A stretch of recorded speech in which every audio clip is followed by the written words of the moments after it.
Did you know that in ancient Roman times, the average age of first-time mothers was 13 years old? If I had to guess, I'm going to guess it was 19 to 20. But let's check. Ancient Roman average age first-time mother. Oh, 15. I thought that children today go through puberty earlier than they did in the past. Meaning, if it would have been later in the past, then they wouldn't have even been able to have kids yet.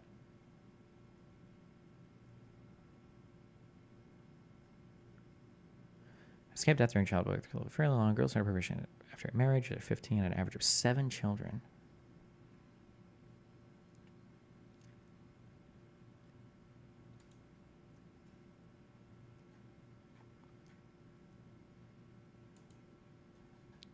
Can you really have a childhood, or can you have a child at 15 on average in a healthy manner? I feel like your body is still too small.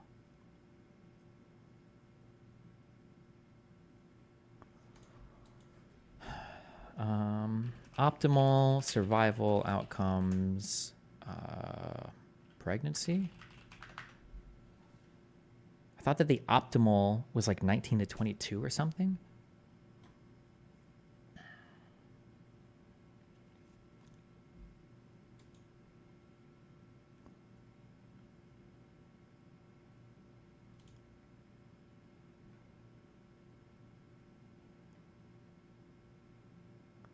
%84 of pregnancy-related deaths are thought to be preventable. Wouldn't it be 100%? Just don't get pregnant. The ancient Roman peasant were unaware of optimal in this case. I doubt that. I super doubt that. I bet that people back in the day were probably very aware of the optimal times to have children. I bet that was probably one of the most important things. Well, maybe not in Roman, not when you've got like all the agriculture and society and everything else, but the further back you go. No, hold on. No, yeah, even then, because being able to produce a lot of children and having like sons and workers and stuff was really important.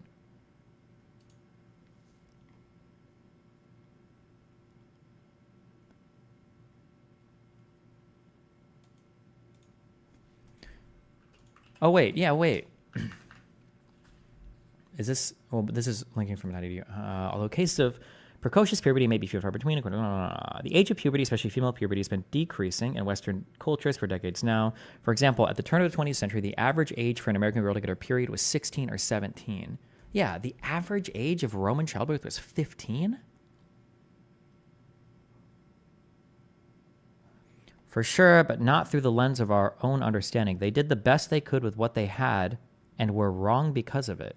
I'm not even talking right or wrong right now. I'm just saying that if you have a society where women die more often if they have kids at 15 and they survive more often at 18 or 19, then my guess is going to be the families would protect the children from procreation or marriage until they were a little older, because you don't want your children all dying in childbirth.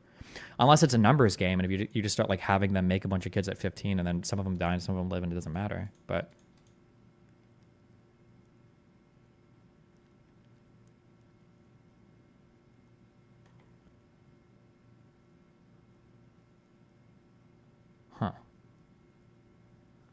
women are less useful for farming and stuff. No, I think back way when I think most people could do most jobs.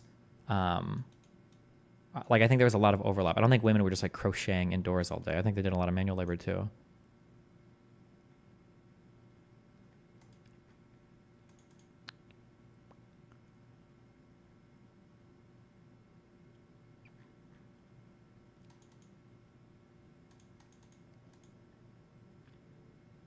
Optimal age of a mother is late 20s to early 30s. There's no shot that's correct.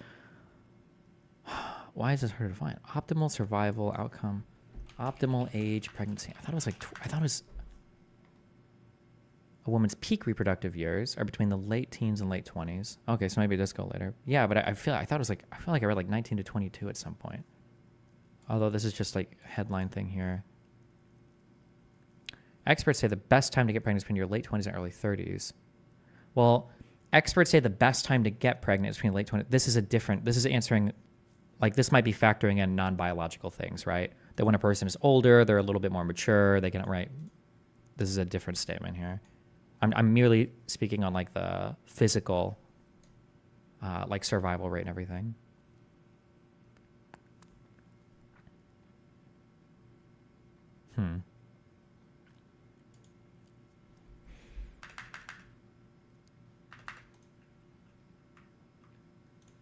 All right.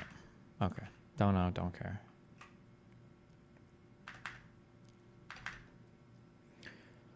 How does the government have a right to tax our property? I mean, we have a right to property, right? How does a government have a right to tax? I mean, without a government, you wouldn't have any property, right? People would invade and kill you.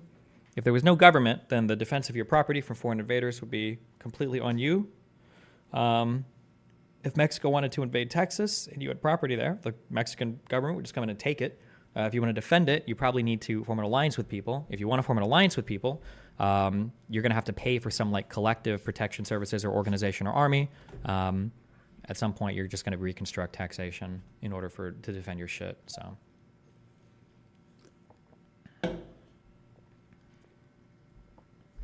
bro, what? It's called private military. Yeah, how do you think you fund it, chief?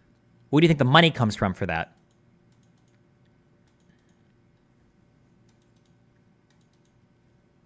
ANCAPs would disagree. Yeah, find me some. Find me the successful functioning ANCAP countries, and then we can chat, okay?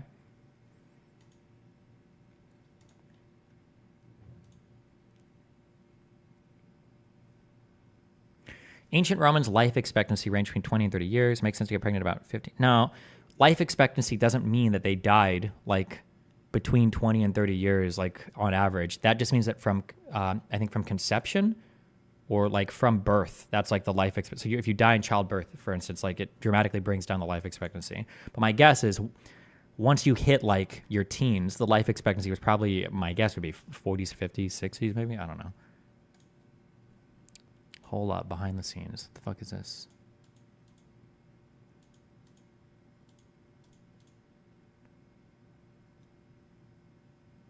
Okay, there's like 3 pixels here.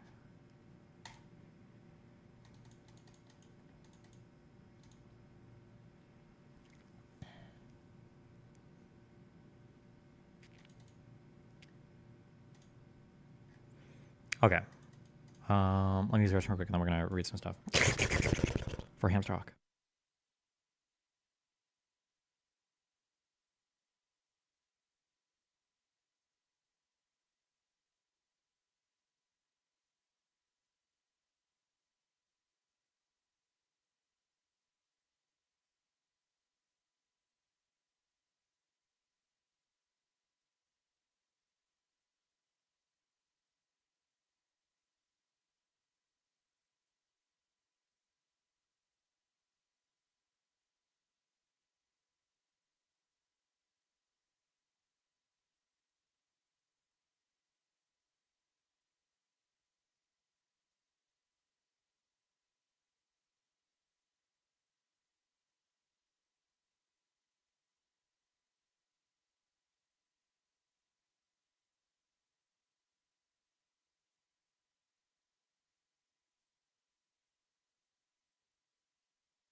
Ooh.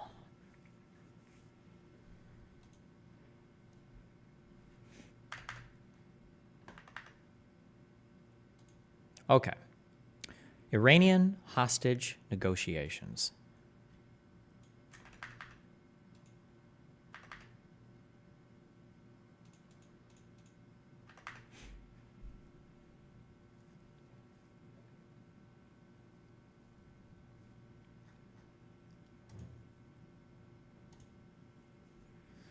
New fear unlocked.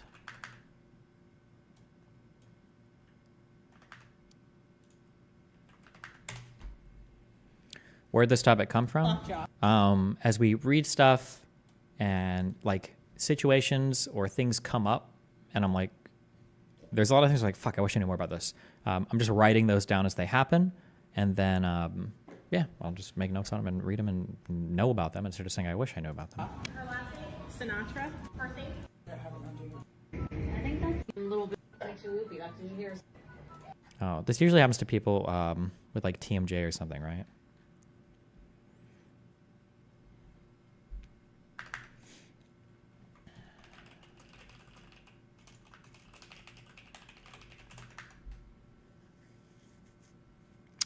So Blinken said that Ukraine is heading towards NATO membership. I can't send a link on YouTube, but this is a good and beneficial foreign affairs policy.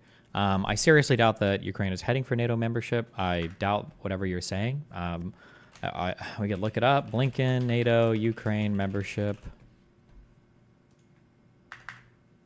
5 hours ago. Ukraine is on an irreversible path to NATO membership, U.S. and European officials said Wednesday, advancing assurances from allies that it will be allowed to join the Western military coalition after its war with Russia ends. This isn't happening. It's just not going to happen. I don't know what the context of the speech is. I don't know what, but it's just not going to happen. It's too much. I don't even think every NATO member would approve at this point.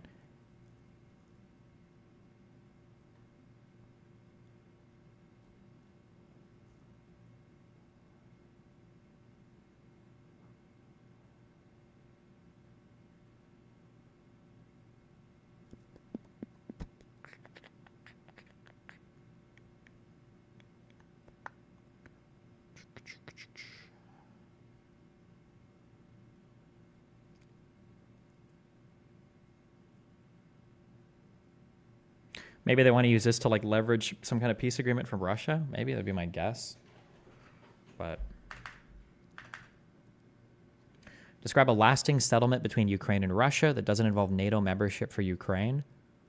I mean, the lasting settlement will just be whatever peace agreement that they carve out with each other.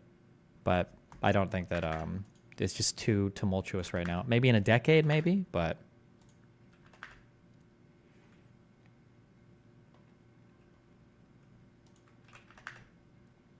What do you think Ukraine should do moving forward? Reinstate nuclear program. If you were an unaligned country, a non-aligned country, and you lived on Russia's borders, yeah, I would do a nuclear program. Hell yeah, what the fuck? Why wouldn't you? You should. That's the message that the world has sent you.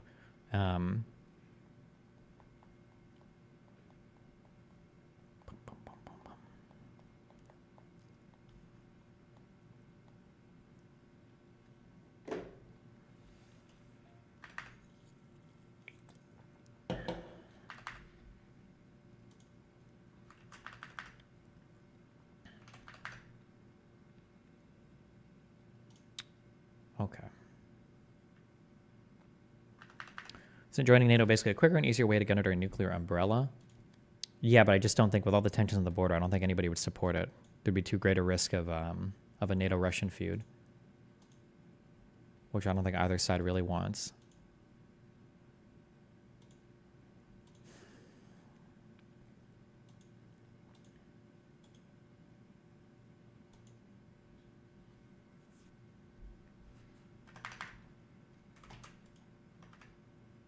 Wow, what's up, Lewis?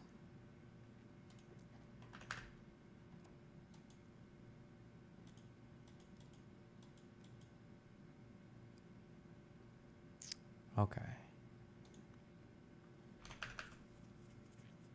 Is there an alternative? More nukes being the only answer seems problematic. There are three options. I think there are three reasonable options ahead. The first option, which is, if I was Ukraine, it's what I would do, would be to immediately start a nuclear program and work on procuring nuclear weapons. The second option is to cede all the sovereignty of your country to Russia and become a puppet/vassal state like Belarus is. And the third option is to either join NATO or to get some security assurance from the West, which probably won't happen because I don't know if there is the political support for it. Those are the only three options ahead. For all the conservatives and everybody else that cried about like potential World War III or all that shit or whatever, remember the argument has always been from an intelligent person that allowing Russia to act unimpeded in their little conquesting wars with their neighbors that's the thing that moves you closer to nuclear war or World War III. Allowing Ukraine to defend itself doesn't. But if Ukraine's not allowed to defend itself and they're not allowed to join NATO, then Ukraine should just pursue nuclear weapons because it's the only way to ensure security for your state. And you should support that. If you're opposed to helping Ukraine, you should support them getting nuclear weapons because you're probably opposed because you heard some dipshit called Mearsheimer or some idiot parroting him, like Dave Smith, make some type of like real politique argument or something where it's like, well, countries will defend themselves and they do what they do. It's like, okay, well then fine. Then Ukraine should just get nuclear weapons. It seems to be the only thing they can do. Yeah.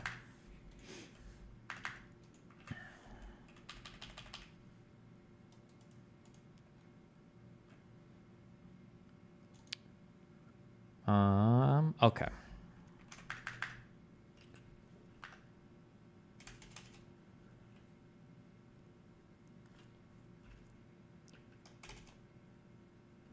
Can you name all nuclear nations? No. I don't think so. I think it's the US. I think it's, is it France, Great Britain, was there anybody else in Europe? I think it's the U.S., France, Great Britain. I think Israel, yes. I think India and Pakistan. And then, did I say Russia? And then I think China, right? Nuclear weapons countries. Let's see, how many? The US, Russia, the UK, France, and China, and then India, Pakistan, and North Korea. Yeah, I think I got them all right. Israel does too. Oh, yeah, okay. They just don't publicly acknowledge it. Oh, we did get them all. Are you forgetting North Korea? Oh, I didn't say North Korea, actually. No, wait, I didn't say North Korea. I didn't think North Korea had nuclear weapons yet.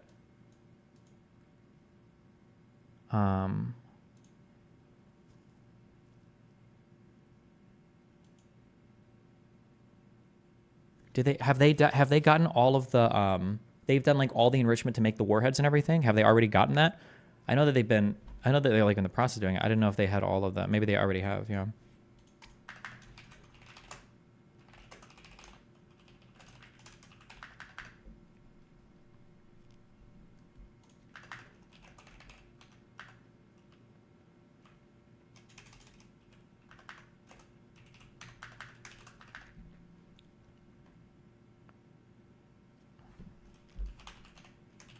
Israel has them. Israel definitely has. Israel definitely has the. I think they have the launch vehicles and the nuclear warheads.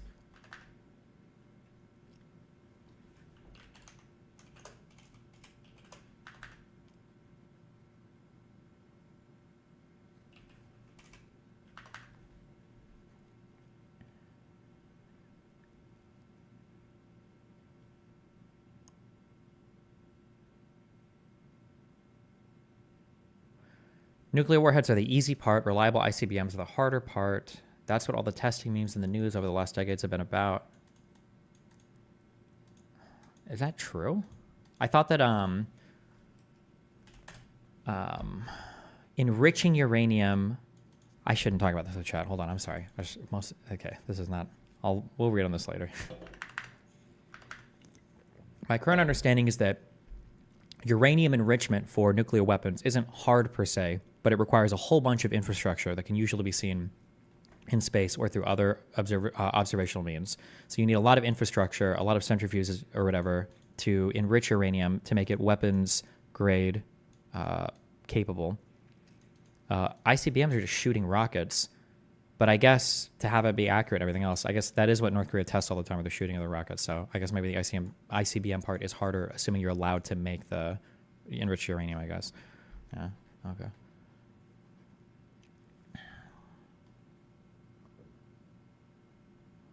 I hear right-wing people say that Ukraine should negotiate peace by giving up land, but I cannot imagine any gun-toting right-wing person ever giving up a portion of their house if somebody broke in. True. Why are right-wing people pro-Russia / anti-helping Ukraine? I would expect them to understand castle doctrine when someone breaks into your house. For right-wing people, it comes from so progressives have like a fuck America policy, and right-wing people, unfortunately now, maybe in response to the Iraq war, have a fuck America foreign policy. So right-wing people hate basically all American foreign policy. And part of that is Ukraine. I think also, this is in the more extreme circles, right-wing people respect Russia more than the U.S. because Putin says based things about trans people and gay people. So they see like Russia as like having like a more pure Christian, strong, whatever bullshit. This is in farther right circles though. And then in slightly more mainstream right circles, I don't know if this is mainstream right wing or just like kind of mainstream or like maybe internet mainstream right wing. Because of people like Dave Smith, right wingers believe that the Ukrainian stuff that happened in 2014, the Euromaidan and all the protests, was all like a CIA-backed coup, basically. So they say that, oh no, like we shouldn't be involved in that because we just couped that country anyway, and it was all U.S. driven. So, yeah.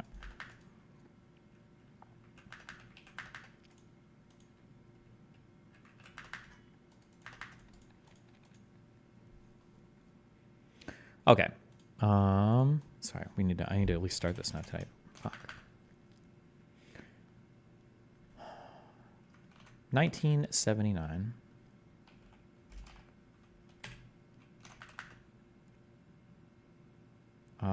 November is the 11 month, right? October, September, November. Right? Jesus. Okay.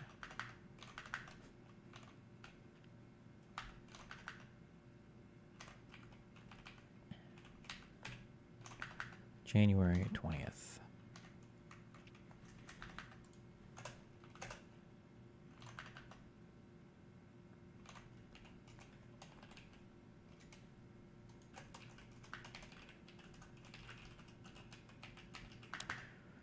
I'm Republican, support Ukraine and all the support it gets. I also don't buy the America's behind Ukraine coup. Cool. But I think you might be in a minority there. Would you ever invite an adversarial to do research on a topic on stream? Similar to what you did with Rob Noor? If somebody really wanted to, sure. But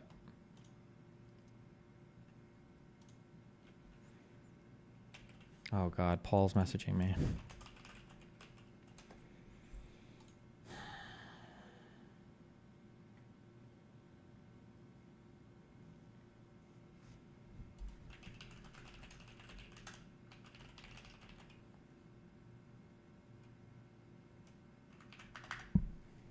Why did everyone shit on Jamie for being a Kingslayer when he did the objectively correct thing? Because you're still a backstabber.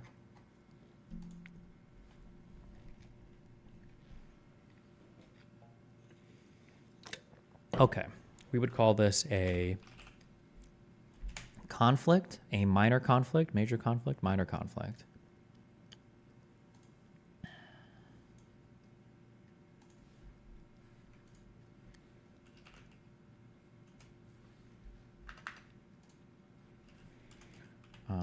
The first source we'll use, we'll just grab the Wikipedia.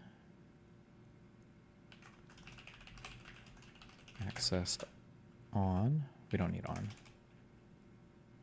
July 10th, 2024.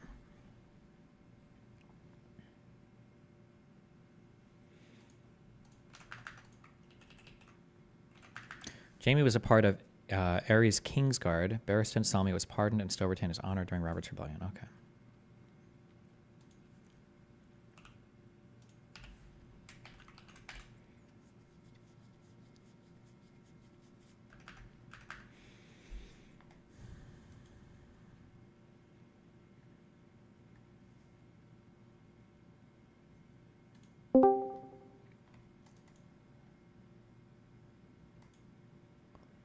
Hello, hello.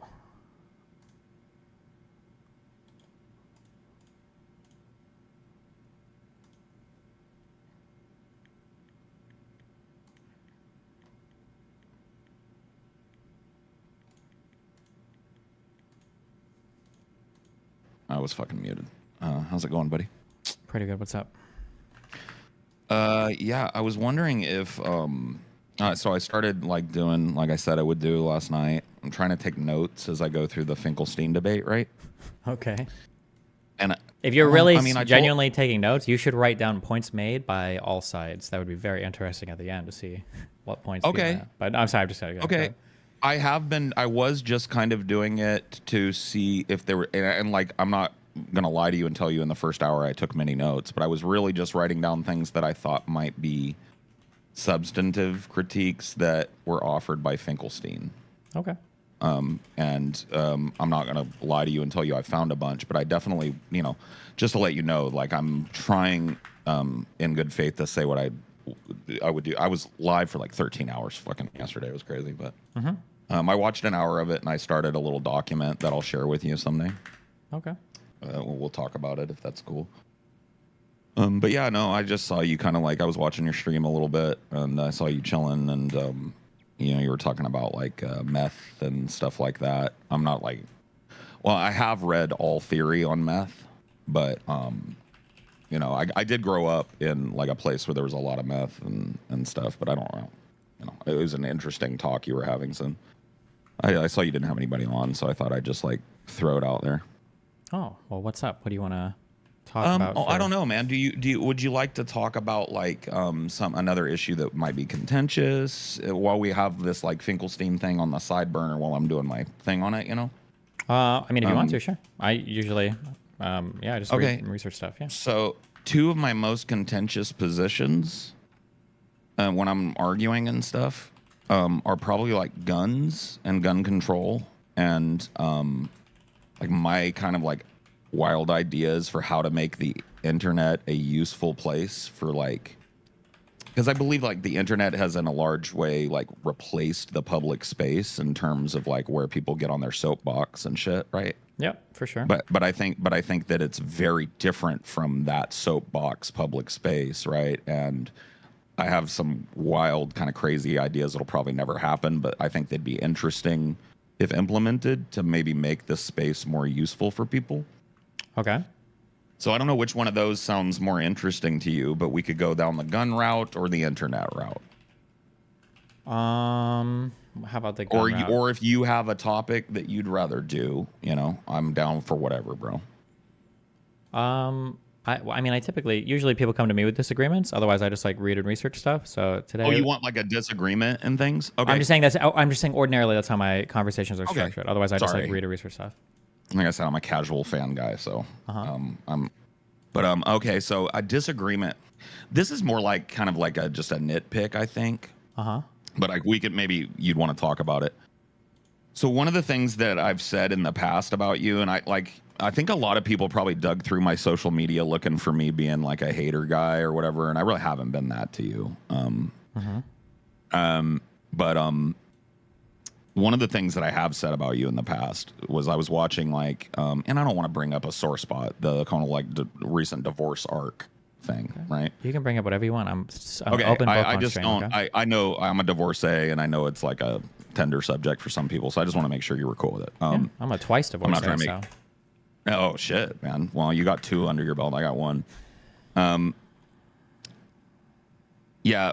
So you had a very kind of like public type of relationship even prior to your divorce, as I understand it. Not public in terms of like you publishing everything, but it was very common for people that you had sexual trysts with or whatever to become known in the community or vice versa, right? That is a perception, but it is very not true. If somebody did have sex with me and they became known in my community and then that like came out or they made it known, the people would know about it. But the vast majority of people that I have relationships with or sexually interact with are completely unknown. Yeah. But obviously the perception is if you hear somebody like, oh shit, like then you think, but okay. There's, I mean, like from my, like obviously allotting to the casual fan thing, from my perspective, you fucked way more like fans than I ever have, right? Maybe. Or ever would, probably, but that's like my personal proclivities. Okay. But yeah, right. So those are very messy things sometimes. Like the Lav arc was very messy. I don't think you fucking Lav was really at the center of that arc, if I understood it correctly. I think it was more about her alliance with the the Mr. Girl dude, right? And him kind of like writing this whole fucking retarded manifesto about you being some sort of a rapist because you have sex with people willingly. Like, I don't know. That's what it seemed like. That's the center of that arc was, but it was very messy. Like, and there was a lot of like stuff that would have been embarrassing, I think, for anybody to have to talk about publicly, right? But that's part of your job. Sure. Yeah. And it was weird to me because I saw you one day during that whole kind of like divorce arc where you were talking with your fans and you were giving them this very earnest advice about how to keep your relationships from being filled with drama and shit. Mm-hmm. And I was like, what is the disconnect there? Because your life is way more dramatic, at least publicly, right? I'm a semi-public Privately, figure I'm who old lives an exceptional life, right? yes, that is true. That is true. Yeah. Do you feel like that you're like equipped to give people advice on having a healthy, sustained relationship? Far more than 99% of people that talk about it on the internet. Yeah, absolutely. Okay. Yeah, that it's just strange to me. Like that, we could dig into that, right? I'm not claiming that I'm like I've just told you I'm a divorcee. But I have a very like I don't know. The kids call it a body count today, right? I've been with 4 people my entire life, but all 4 of those were really long-term relationships, like 5 years or more. And my personal proclivities are not the same as yours in terms of I don't judge people. You fuck who you want as long as it's a consenting adult, however you want in my book, right? I'm not a prude. But personally, I'm not attracted to like that kind of like casual sex thing. It's just never been my thing. Okay. And it seems like that is at the root. That plus you having a very vibrant community has been at the root of a lot of like probably unnecessary drama in your past, right? Like when I say unnecessary, I mean drama that like if you could go and excise it from your fucking history, you probably would because it would only make you look better to normies, right? No, I think that having I think doing a variety of content has always been like a big strength for my content. Ever since I started Vyvanse, I think my proclivity for some of the more dramatic or exciting stuff has decreased, but I mean, like it's definitely been a huge strength of my content. Yeah, he's only got 4 at his age. He's cooked. Yeah, sorry, chat. Like, yeah, I don't. But I bet I've been in really long-term relationships. So I have a lot of relationship stuff. But I haven't run through like 90 people, and that's cool in my book. I don't know. So, but yeah, no, I mean, like I said, I didn't know that you typically like what I would do is come in with like a pretty heavy contention with you. I'm just like, I've said this before privately in the stream that we talked about yesterday, where I said, about Finkelstein saucing on you. If you look earlier in that, a bunch of times I said, I really enjoyed our talk, and that's true. Like I had a good time talking to you. Okay, yeah, it's fun to argue, and yeah. So that was all. That's why I kind of threw it out there to you today. I wanted to ask. I guess I could ask about the Finkelstein thing. Do you have any like?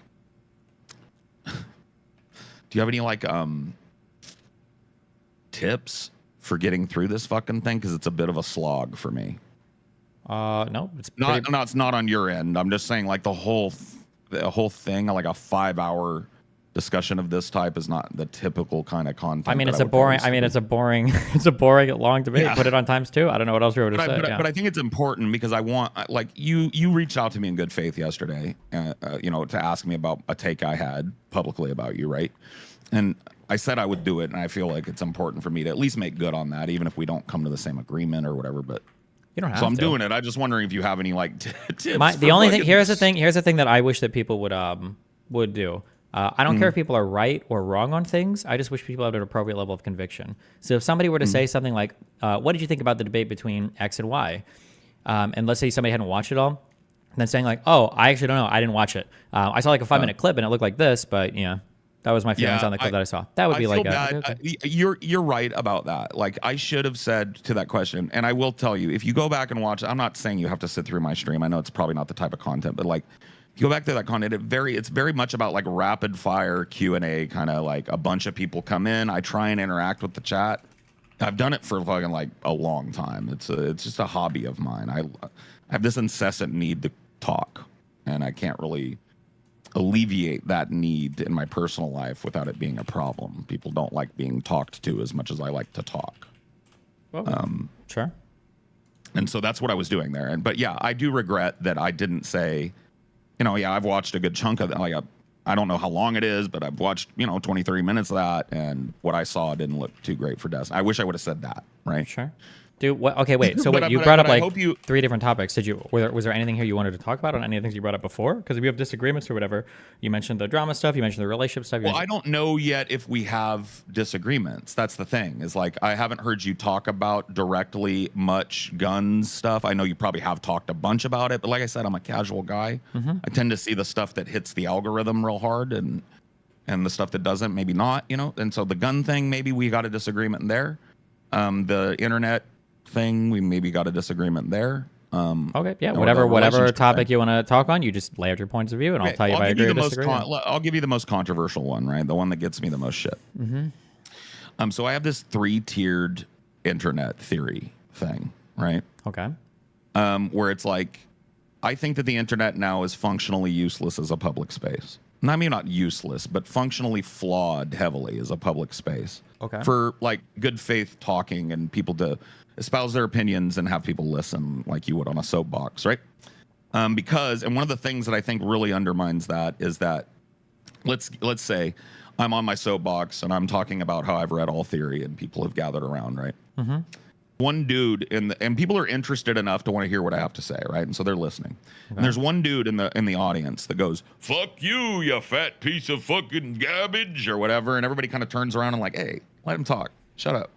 The guy's like, "No, fuck him," right? In public, eventually, like a motivated crowd is probably going to give that dude the bum's rush, right? They're probably going to be like, "Fuck you, get out of here." You don't shout people down, right? Okay. You can't do that on the internet. Because that dude, if you do the internet equivalent of that, like time him out or ban him, right? He's back 10 seconds later as 3 other dudes. No, fuck you. Like there's like if you want, and like I said, on my personal streams that I just do for fun and to get my weird like brain communicating with people,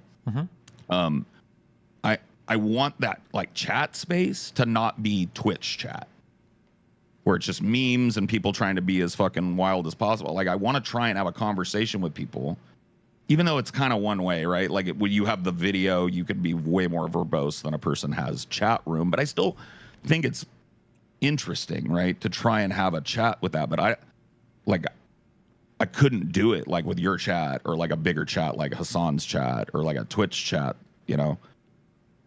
Okay. and I think that that's kind of a problem. Like not a problem where like we need to fucking ban or put people in prison for being trolls or whatever. I'm a troll. Like I have been in the past at least. It's not bad. It's just like, there's a lot of stuff going on that's really important. So anyway, here's my prescription.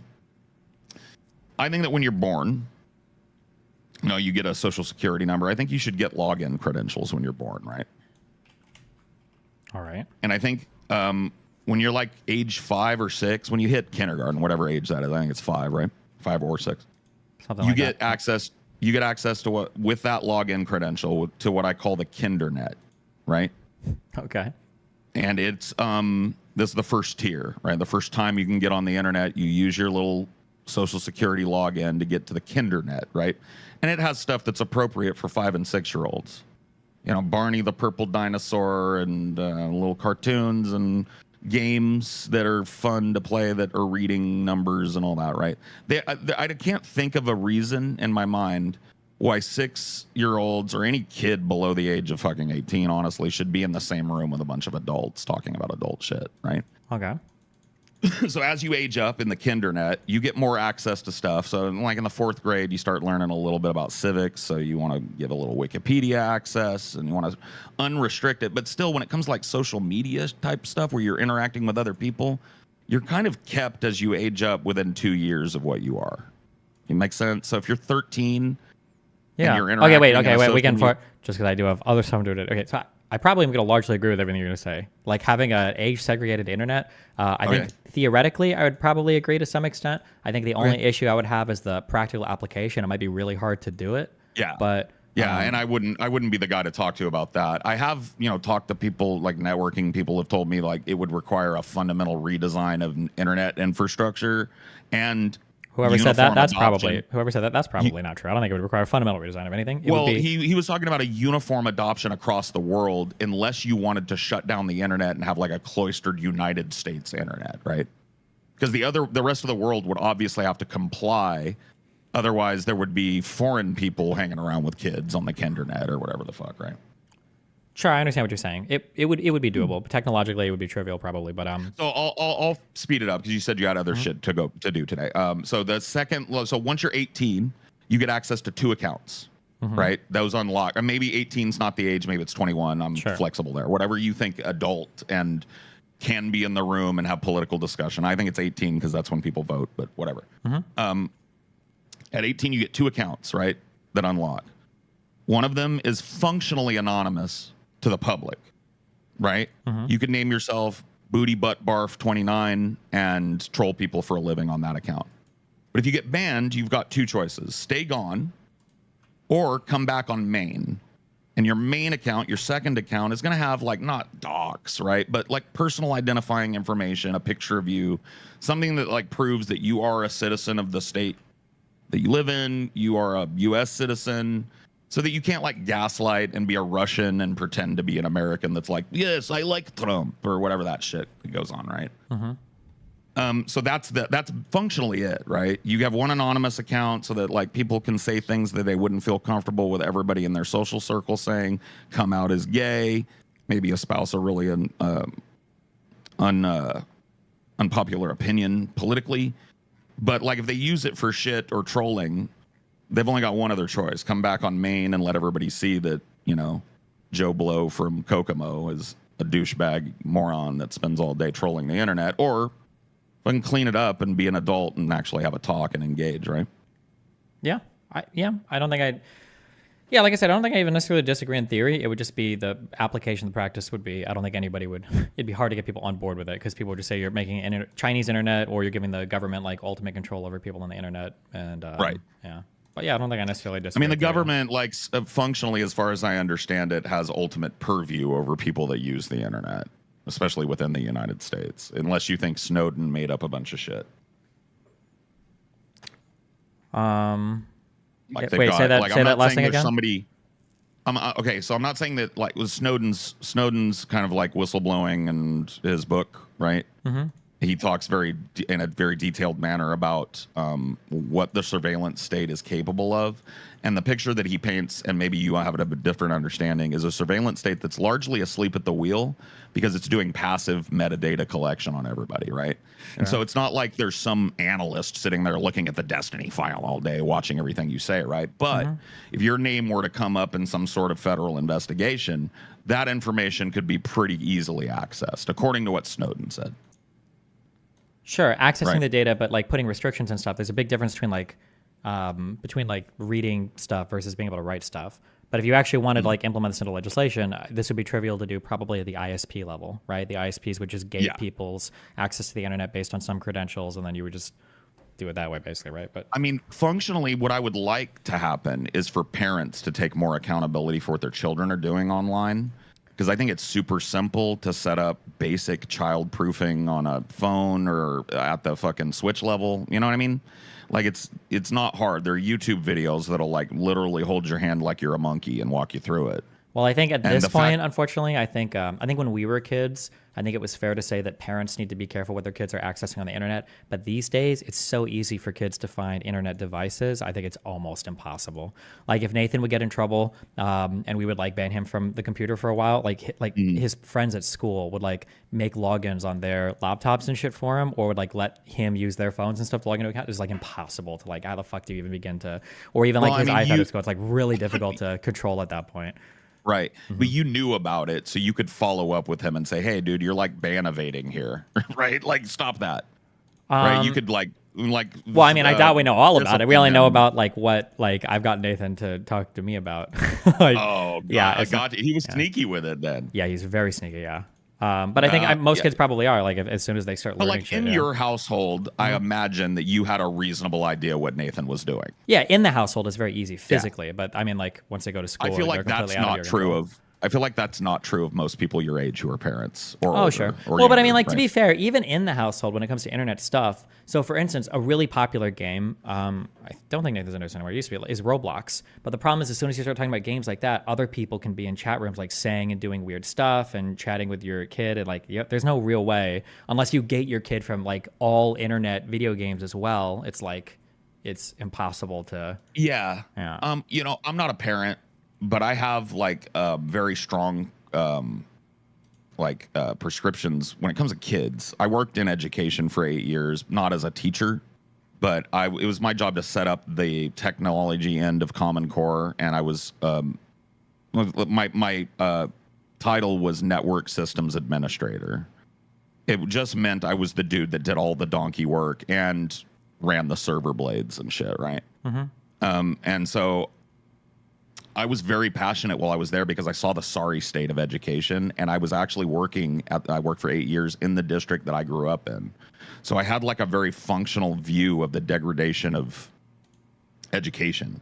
Okay. And so I have a very strong feeling about not just like our duty to children to give them a good baseline education as a public education that's free and provides for their needs, right? But also for parents to take responsibility, because I don't care how good a school is, if you're a fuck off parent, your kid's gonna suck, right? Probably, yeah.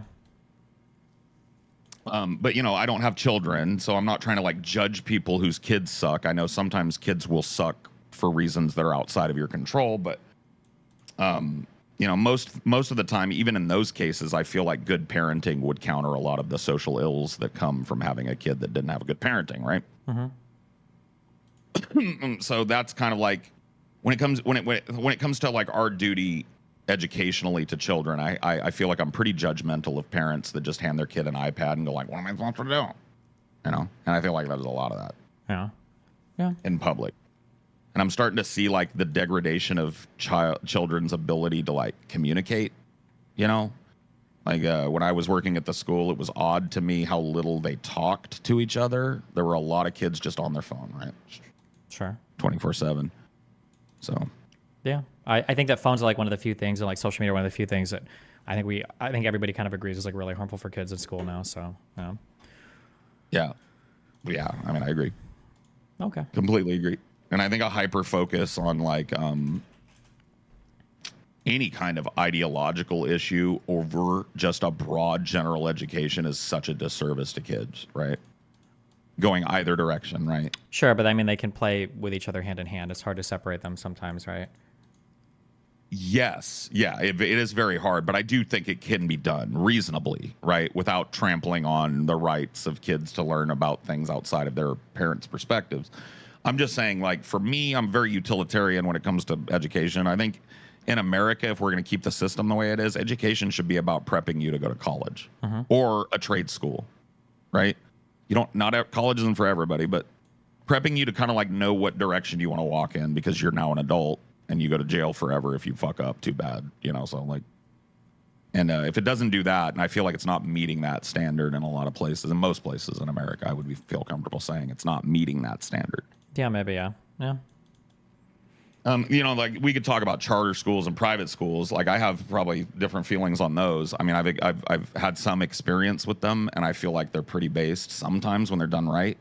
Like Texas really blew my mind when I moved to Texas from California. I lived there for 3 years.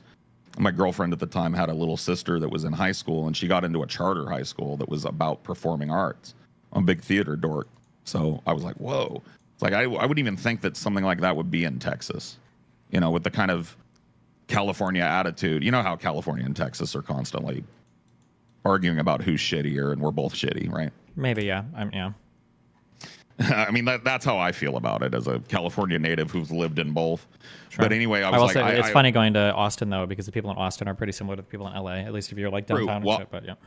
I lived in on the very edge of San Antonio in a little town called Windcrest, and we went to Austin all the time. And Austin was like, it was weird. It was like a little like Laguna Beach with no water, dropped in the middle of Texas for some reason, right?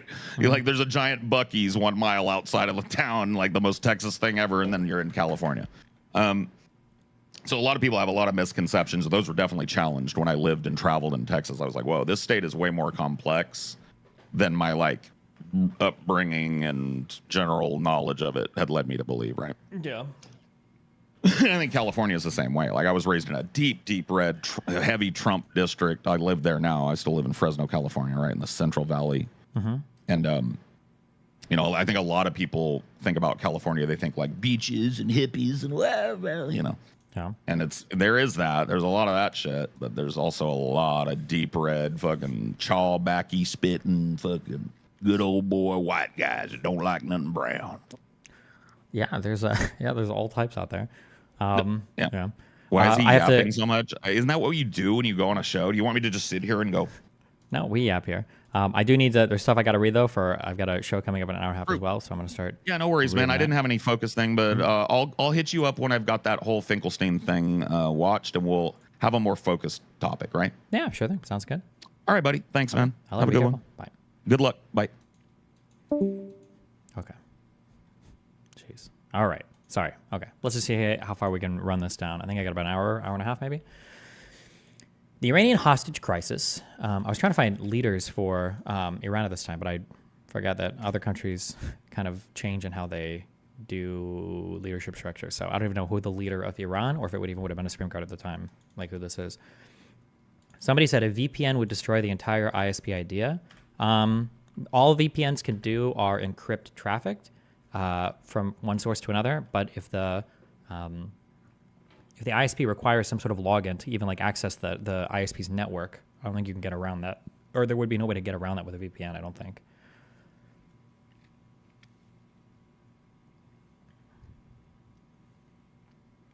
VPNs can't do everything. Okay. Wasn't Argo about the Iranian hostage crisis? I have no idea.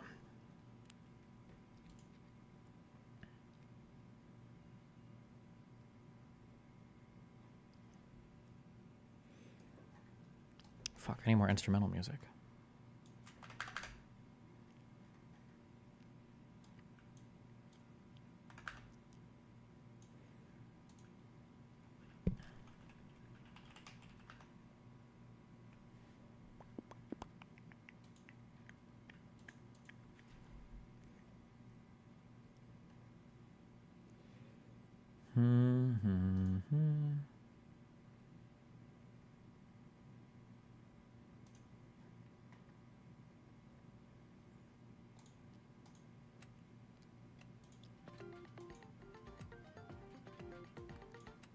Okay.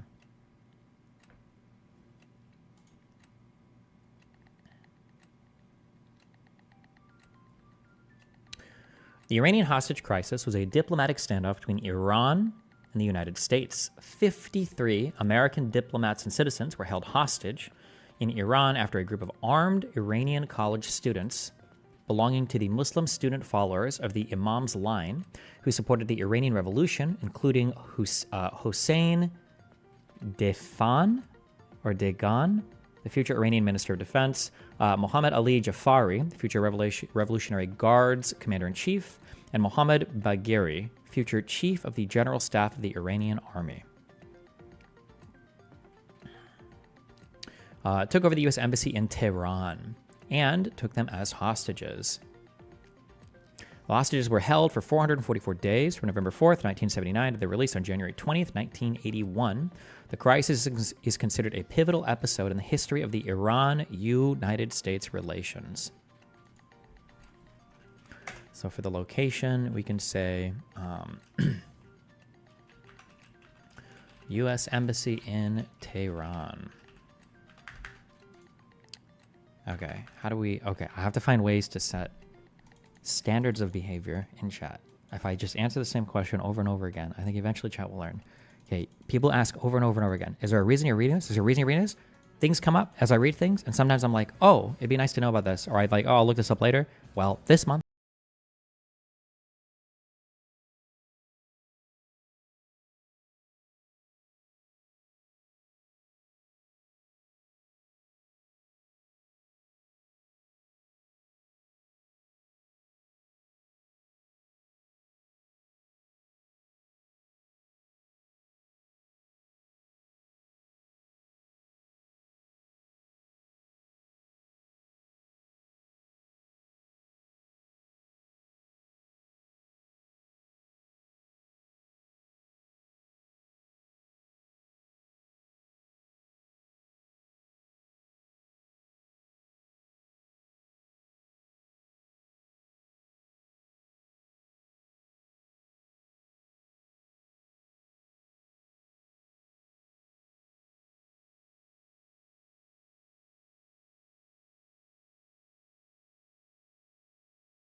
60 Minutes made its yearly pilgrimage to the Shah's palace in Tehran to canvass the royal views on assorted topics. Among them, our presidential election. He clearly favors Ford, though he will not say so publicly. He thinks Carter fails to fully comprehend Iran's role in the defense of American interests.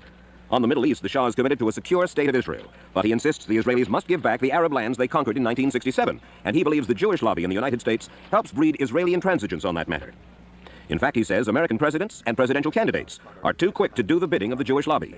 Surely, Your Majesty, you're not telling me that the Jewish lobby in the United States pulls the strings of the presidency? Not entirely, but I think even a little too much, even for Israel interests. They don't say his name? Seriously? Say his name. 60 Minutes Rewind. Chances are your car is sat in your garage or driveway this weekend, and chances are that your local gas station is going to be closed a lot more Sundays this winter.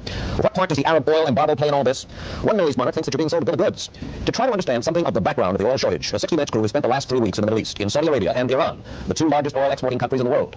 Our story on Saudi Arabia is still in work, but in Iran, earlier this week, we went to see the man who runs that country and, in effect, its oil industry. Say Shah his name. Mohammed Reza Pahlavi is not an Arab. He makes a point. Pahlavi? Is that what he called him? We went to see the man who runs that country and, in effect, its oil industry. Shah Mohammed Reza Pahlavi is not... Reza Pahlavi. Okay. Pahlavi. Pahlavi. What did I call him? He's Pahlavi. Okay. Was overthrown.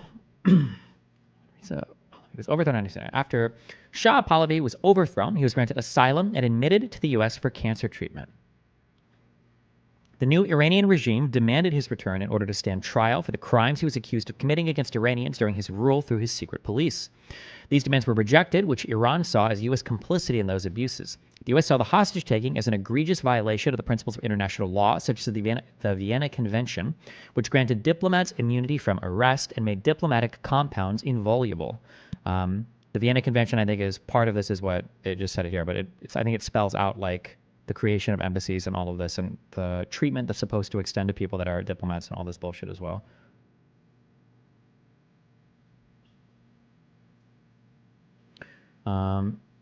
Talks about declaring diplomatic staff as persona non gratas, so they have to get the fuck out. How to deal with diplomatic missions. You can't see shit from these people. Communications between diplomats and their home country, stuff like that. Okay.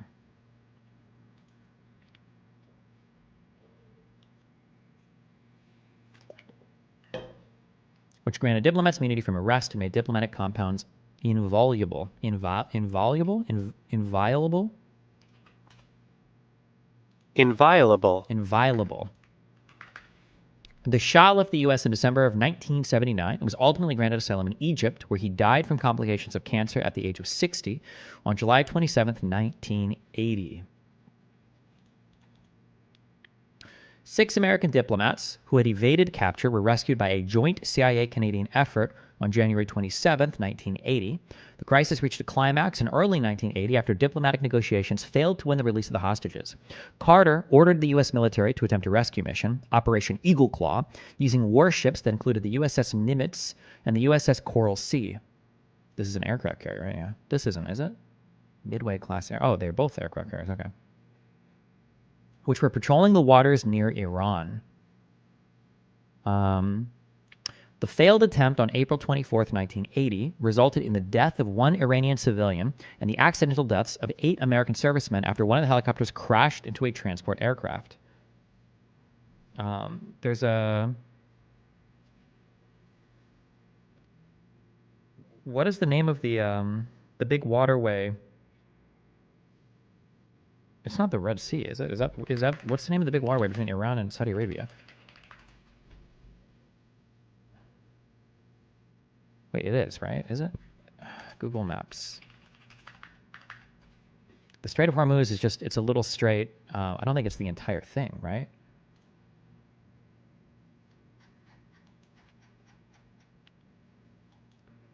This is, okay, so the Red Sea is here. No, oh, I'm sorry. We're on the south of Saudi Arabia. This is between Africa. Okay, Red Sea, Gulf of Aden. Okay, this is the Persian Gulf. And then this is the Gulf of Oman. Why does Oman get the naming rights to the whole thing? This little area right here is the Strait of Hormuz, I think. I don't know where the label is for it, but... Okay, so Persian Gulf, Gulf of Oman. I wonder how deep an aircraft carrier can get here. Like how deep... this water is all probably super deep. Like deep enough for any ship like that. And this area probably is too, maybe, I would imagine. Oh, there it is.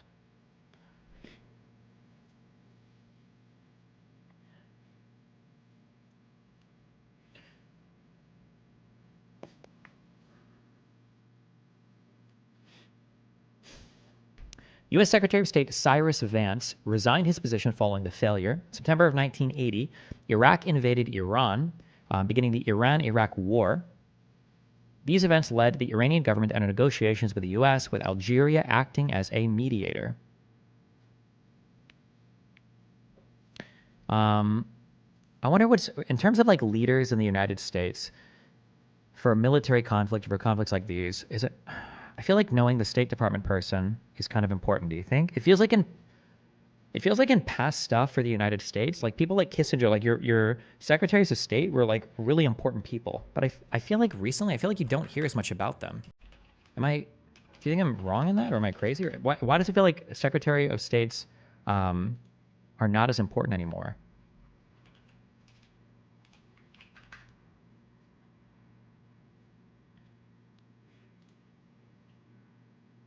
I guess they were, because people blame Hillary for like Libya and shit, huh?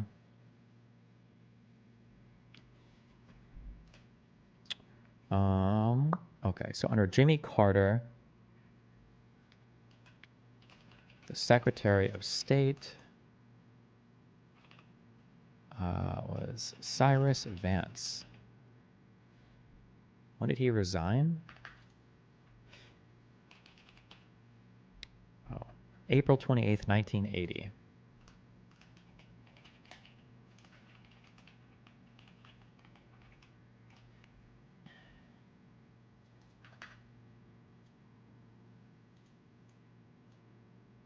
Actually, you should go on that.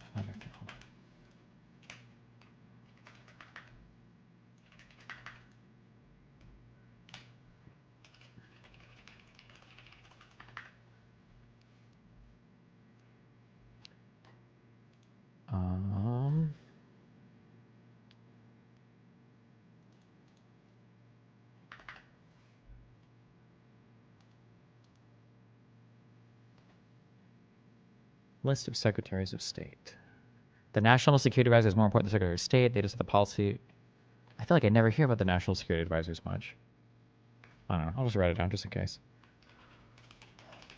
Maybe I'll include them later.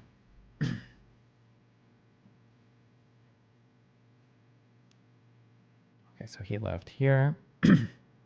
Warren Christopher for 4 days. Okay, based. David Newsom for 1 day. Richard N. Cooper for 0 days. This guy for 1 day. Christopher again for 4 days. Jesus, what happened? Okay, and then through January 18th, 1981, probably right before the new administration came in, huh?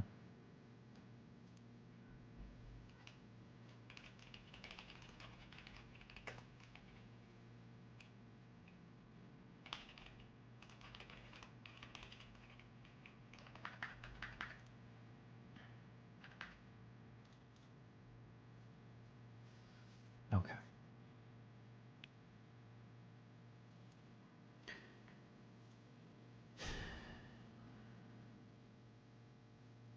Political analysts cited the standoff as a major factor in the continuing downfall of Carter's presidency and his landslide loss in the 1980 presidential election. The hostages were formally released into the United States custody the day after the signing of the Algiers Accords, just minutes after American President Ronald Reagan was sworn into office. In Iran, the crisis strengthened the prestige of Ayatollah Ruhollah Khomeini and the political power of theocrats who opposed any normalization of relations with the West. The crisis also led to American economic sanctions against Iran, which further weakened ties between the two countries.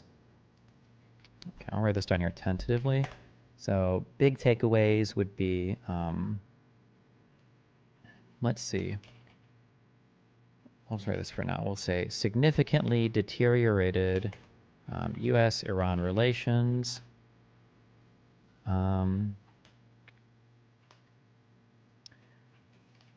Considered a major contributor to Carter's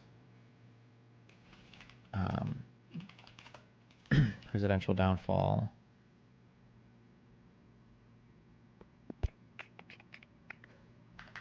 was spelling correct.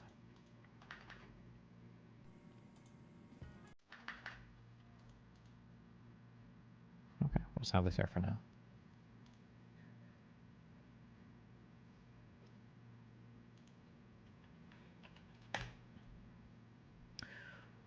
Let's see, lead up. 1953, coup d'etat. What a word. During the Second World War, the British and the Soviet governments invaded and occupied Iran, forcing the first Pahlavi monarch, Reza Shah Pahlavi, that was his name, right? Pahlavi? To abdicate in favor of his eldest son, Mohammad Reza Pahlavi. Bro, why the similarish names? Christ. I know it's coup d'etat, Jesus. The two nations claimed that they acted preemptively in order to stop Reza Shah from aligning his petroleum-rich country with Nazi Germany. However, the Shah's declaration of neutrality and his refusal to allow Iranian territory to be used to train or supply Soviet troops were probably the real reasons for the invasion of Iran. Okay. The United States did not participate in the invasion, but it secured Iran's independence after the war ended by applying intense diplomatic pressure on the Soviet Union, which forced it to withdraw from Iran in 1946. By the 1950s, Mohammad Reza Pahlavi was engaged in a power struggle with Iran's prime minister, Mohammad Mossadegh, an immediate descendant of the preceding Qajar dynasty. Mossadegh led a general strike demanding an increased share of the nation's petroleum revenue from the Anglo-Iranian Oil Company, which was operating in Iran. The UK retaliated by reducing the amount of revenue which the Iranian government received. Better source needed. In 1953, the CIA and MI6 helped Iranian royalists depose Mossadegh in a military coup d'etat, codenamed Operation Ajax, allowing the Shah to extend his power. For the next 2 decades, the Shah reigned as an absolute monarch. Disloyal elements within the state were purged. The U.S. continued to support the Shah after the coup, with the CIA training the Iranian secret police. In the subsequent decades of the Cold War, various economic, cultural, and political issues united Iranian opposition against the Shah and led to his eventual overthrow. Mossadegh?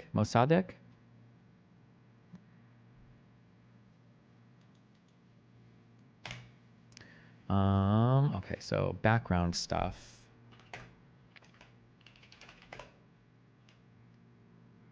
After World War II, do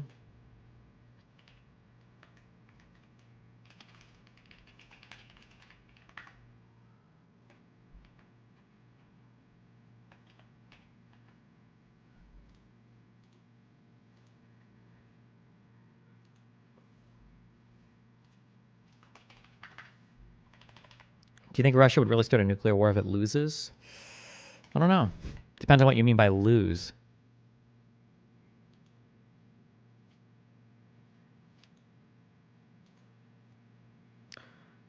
I know the name because Michael Brooks would bring him up once per show. Oh, nice.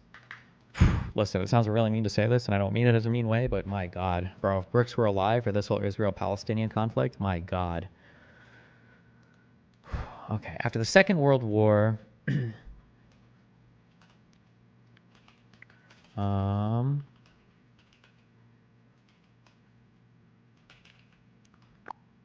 don't think I even have anything on the...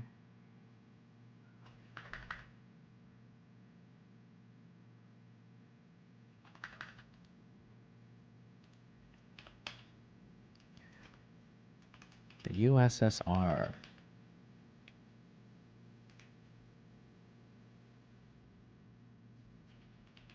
Union of... Is that the formal name includes government in it? Government of the Union of Soviet Socialist Republics.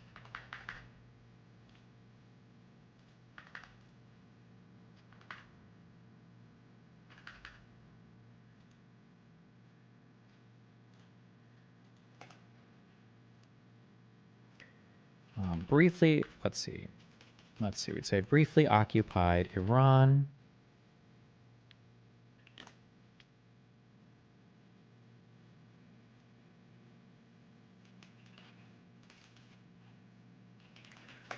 The U.S. forced the Soviets to withdraw in 1946.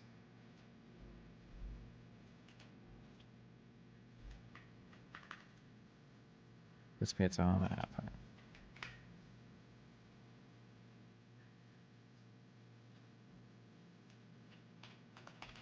The 1950s, the British and United States MI6 and CIA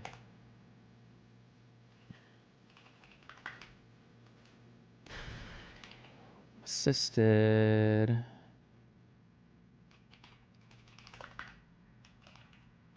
the Shah in a coup d'etat.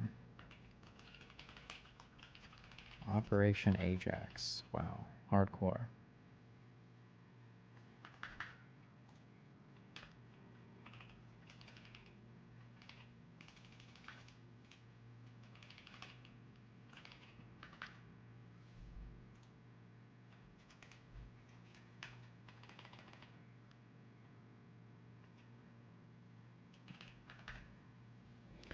You bidding Aaron Bate soon?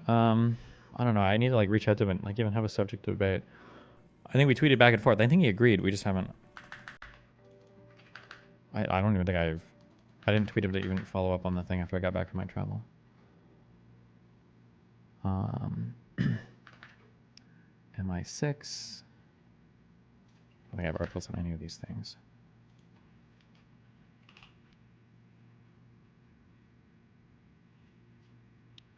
The Military Intelligence Section 6, or the Secret Intelligence Service. What is like the actual, what do we call this? What do you guys call it? It's MI6, so we'll say Military Intelligence Section 6. I'll get my article for that.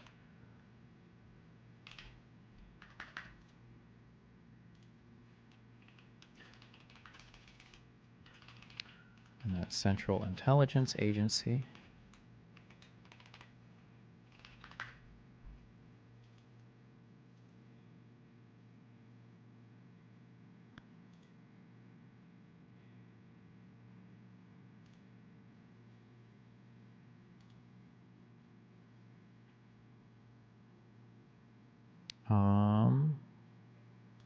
Okay. Boom, boom, boom. Pretty sure this is a very famous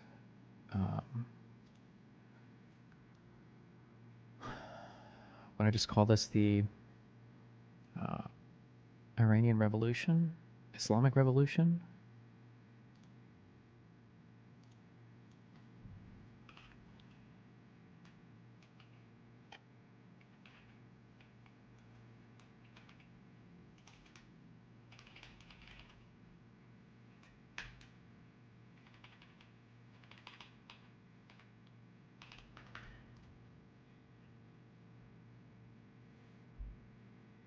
What is called it? Okay, wait.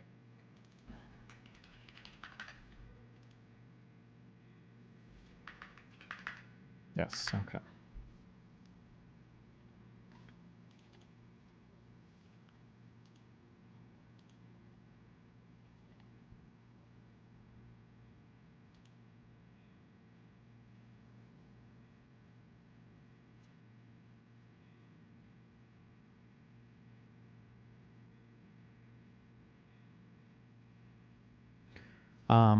The Shah at the time was this Pahlavi guy, right?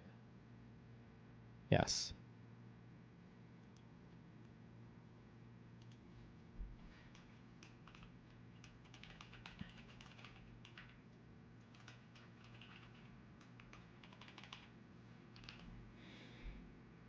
Okay, Jesus. 19, or wait. The United States continued to back the Shah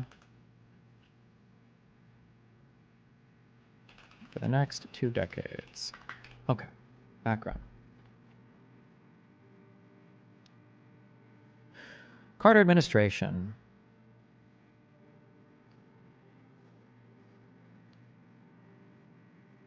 No, wait, hold on. I think I just fucked this up. Wait. This 1953 coup is not, when people talk about the Iranian Revolution, they're not talking about that one. They're talking about the one in 79. When you talk about like you would just call this the 1953 coup. Okay, Jesus, fuck me. Hold on.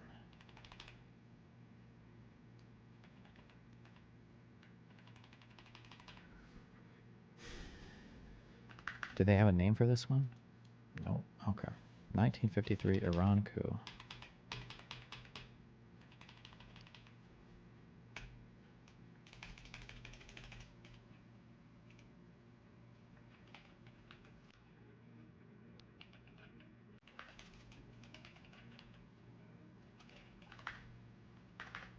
Okay.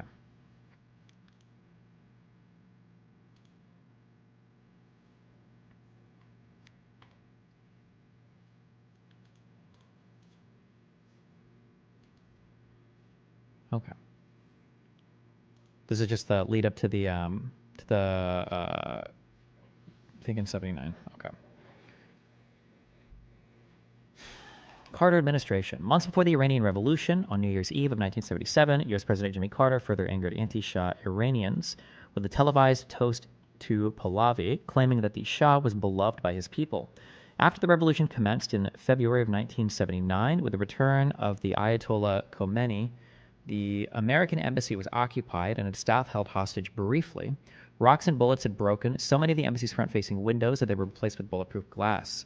The embassy's staff was reduced to just over 60 from a high of nearly 1,000 earlier in the decade.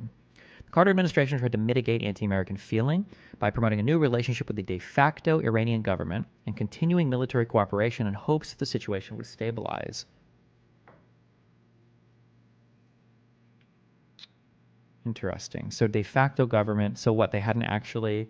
After the revolution commenced in February of 79 with the return of the Ayatollah, the American embassy was... Okay. A new relationship with the de facto... Okay, so they tried to foster a relationship with the new government, the one that had just taken over, the Ayatollah. Okay. It's Chumeni, not Khomeini.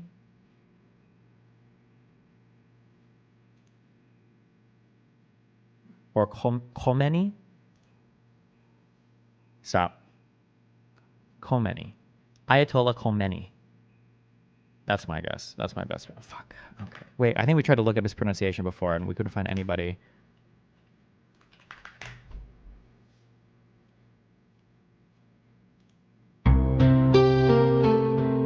Al Jazeera will tell us.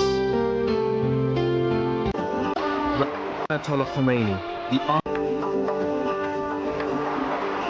Grand Ayatollah Khomeini, the architect and the face of the Iranian Khomeini.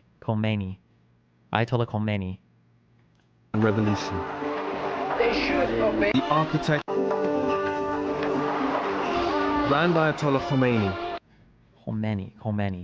Khomeini. Jesus. Ayatollah Khomeini. Okay.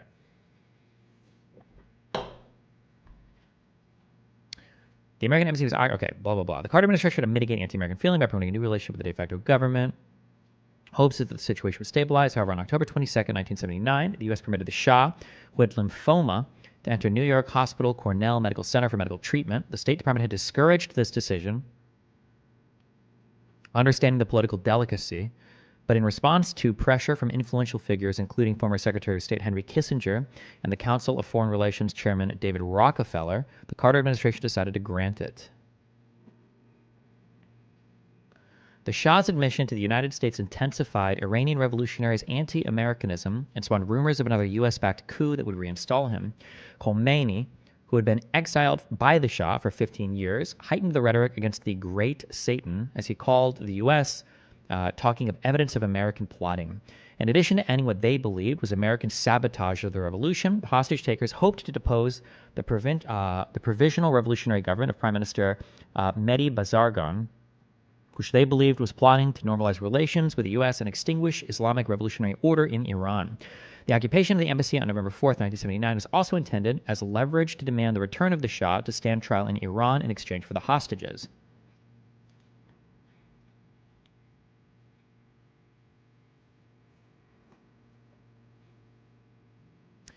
A later study claimed that there had been no American plots to overthrow the revolutionaries and that a CIA intelligence gathering mission at the embassy had been notably ineffectual, gathering little information and hampered by the fact that none of the 3 officers spoke the local language, Persian.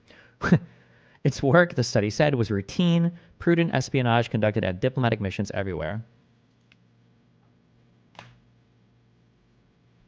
Let's see.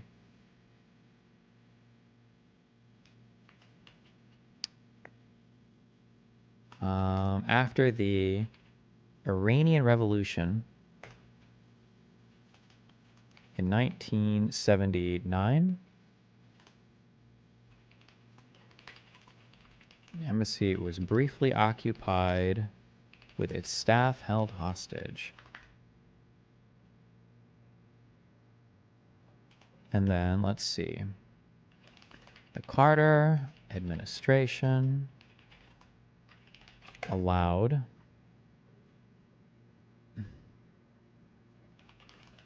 the Shah to come to the U.S. for medical treatment, angering the new de facto government in Iran.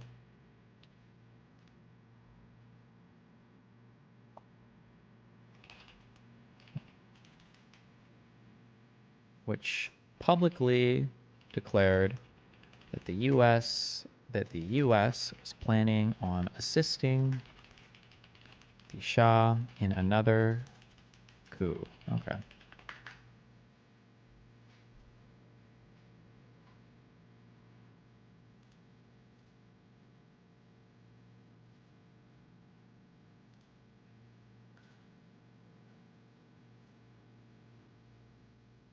Okay.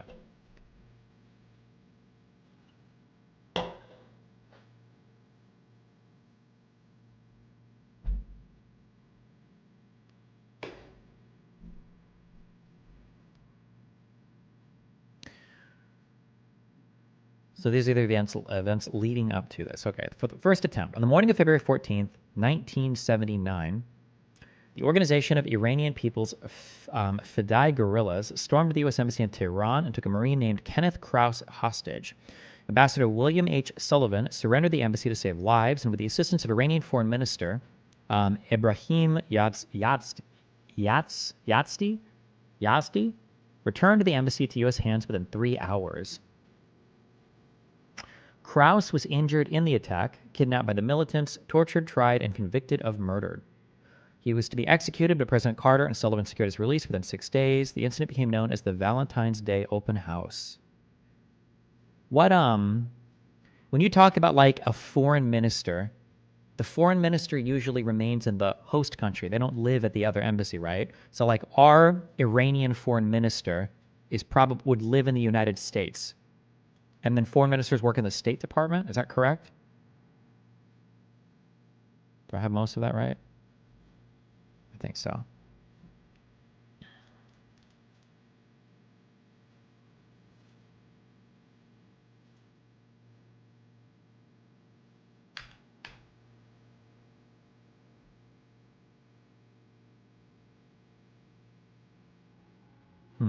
First and second. Would these still be like lead-ups or? Nah, fuck it. We'll call them.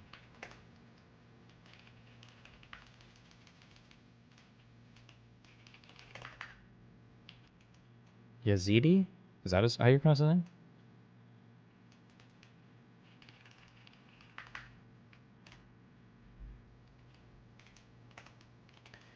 In February. Or no.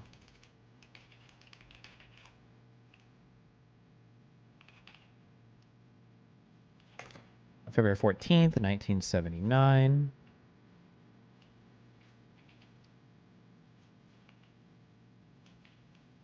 The organization of blah, blah, blah, blah, blah, stormed the U.S. Embassy and took a Marine hostage. Was released 6 days later. The U.S. pressure. And then the second attempt. Foreign minister is just a minister based in the homeland and flown out to or hosting diplomatic events. Yeah, okay. The next attempt to seize the American embassy was planned for September 1979 by Ibrahim Asgharzadeh. Asgharzadeh? Fuck me, dude. A student at the time, he consulted with the heads of the Islamic associations of Tehran's main universities, including the University of Tehran, Sharif University of Technology, Amirk Kabir University of Technology, and Iran University of Science and Technology. They named their group the Muslim Student Followers of the Imam's Line.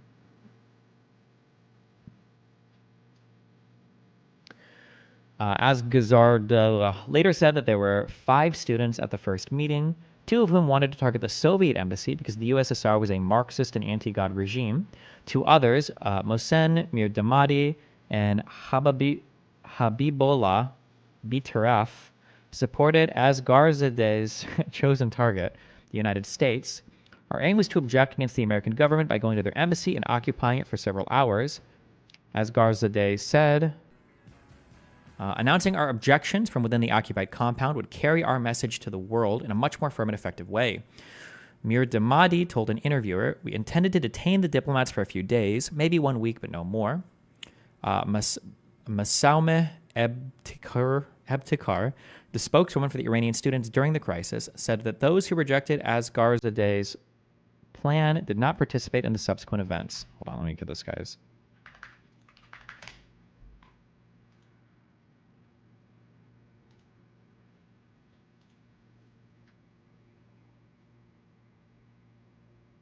Jesus. I want to hear her pronounce the name. Please just say his name right at the beginning. Today in our program, we are going to explore Azerbaijani identity, Azerbaijani culture and history with Dr. Alireza Asgarzadeh. Asgarzadeh. And history with Dr. Alireza Asgarzadeh. Asgarzadeh? Jesus. Fuck me. Hopefully this guy isn't that important. Asgarzadeh. The students observed the procedures of the Marine security guards from nearby rooftops overlooking the embassy. They also drew on their experiences from the recent revolution, during which the U.S. embassy grounds were briefly occupied. They enlisted the support of police officers in charge of guarding the embassy and of the Islamic Revolutionary Guards. Let's see.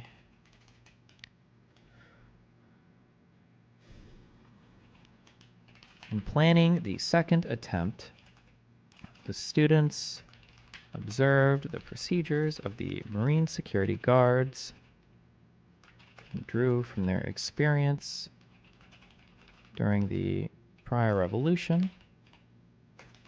Also enlisted the help of police officers in charge of guarding the embassy and of the Islamic Revolutionary Guard Corps.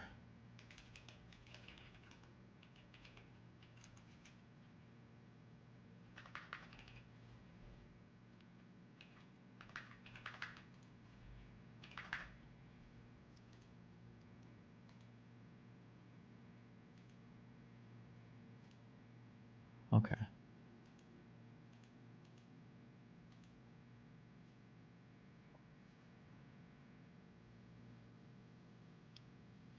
So for some reason, I don't know why, but the DG chat freezes on screen, and I can't even refresh it in OBS. I've got to like re-add the entire element. So when it freezes in chat, I'll just click the button to switch over, and we'll figure it out. I think it's getting figured out. I don't know what's happening.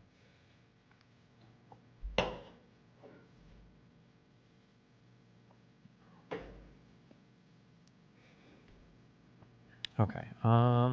Let's see.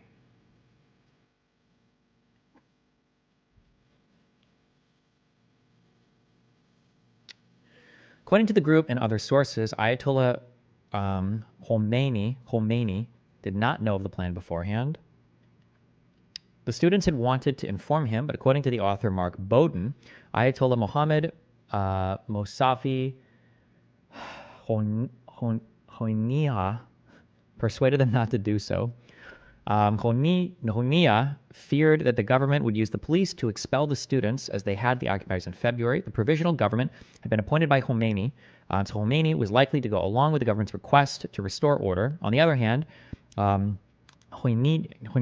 knew that if Khomeini first saw that the occupiers were faithful supporters of him, unlike the leftists in the first occupation, and that large numbers of pious Muslims had gathered outside the embassy to show their support for the takeover, it would be very hard, perhaps even impossible, for him to oppose the takeover. And this would paralyze the Bazargan administration, which Honia and the students wanted to eliminate.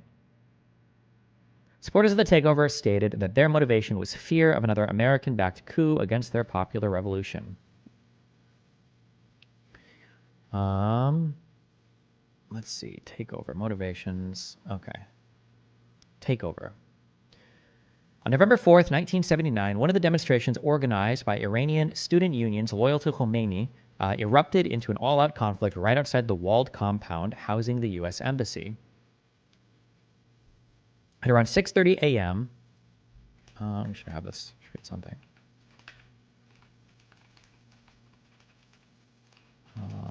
Boom, boom, takeover.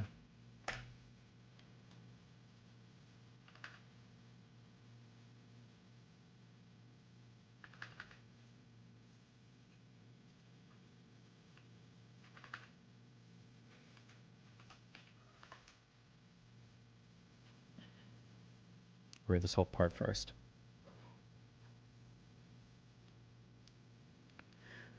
At about 6:30 a.m., the ringleaders gathered between 300 and 500 selected students and briefed them on the battle plan. A female student was given a pair of metal cutters to break the chains locking the embassy's gates and hid them beneath her chador. Chador? Oh, geez. Bayzed?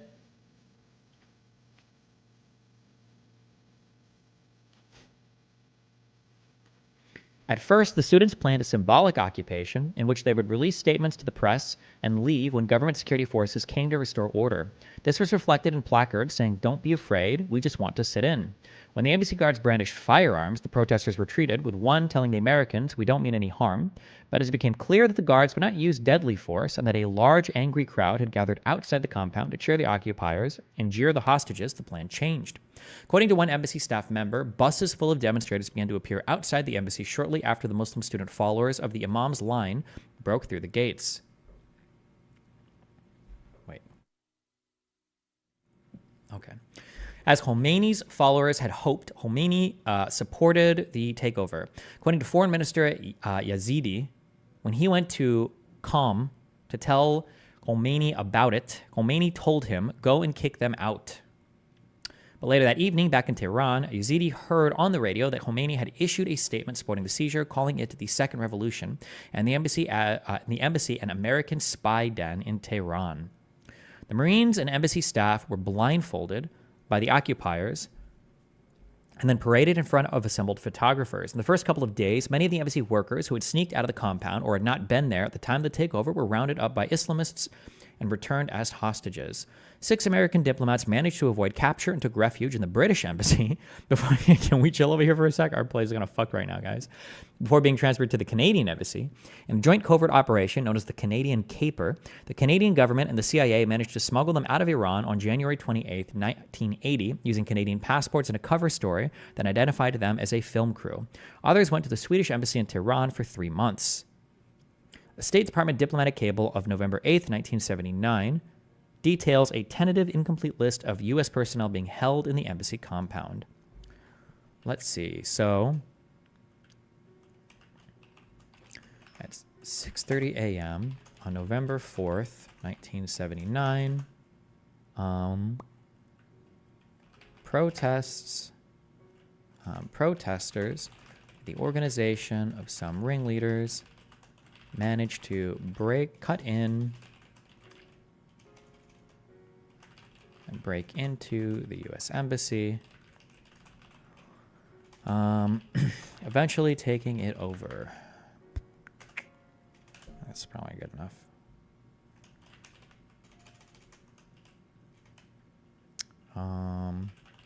Islamists in Iran rounded up most of the absent embassy workers and returned them to the embassy, with some workers managing to take refuge in the British, Swedish, or Canadian embassy.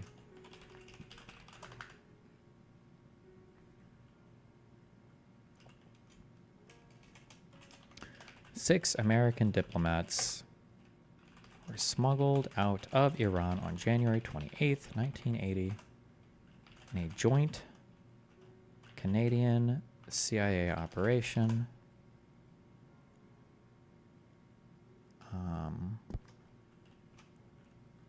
Known as the Canadian Caper. Yikes. Imagine having to ask Canada for help. For anything ever.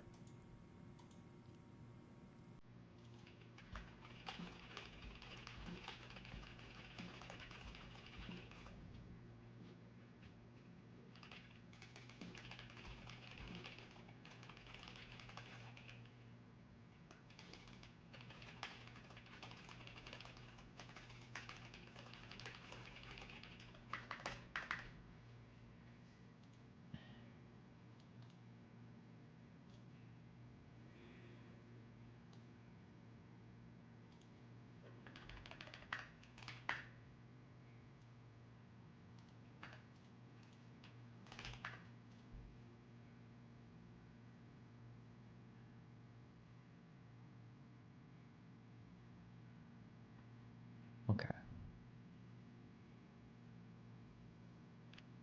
Might be slightly, but Heritage Foundation got hacked. What is there anything interesting in the hacked info, or?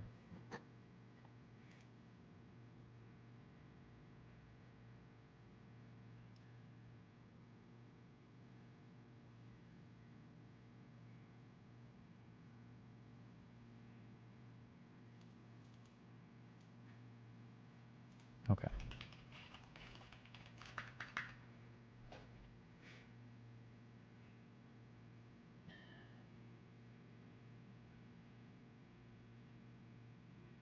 Government workings of all we didn't know about. I don't know about anything else. Okay.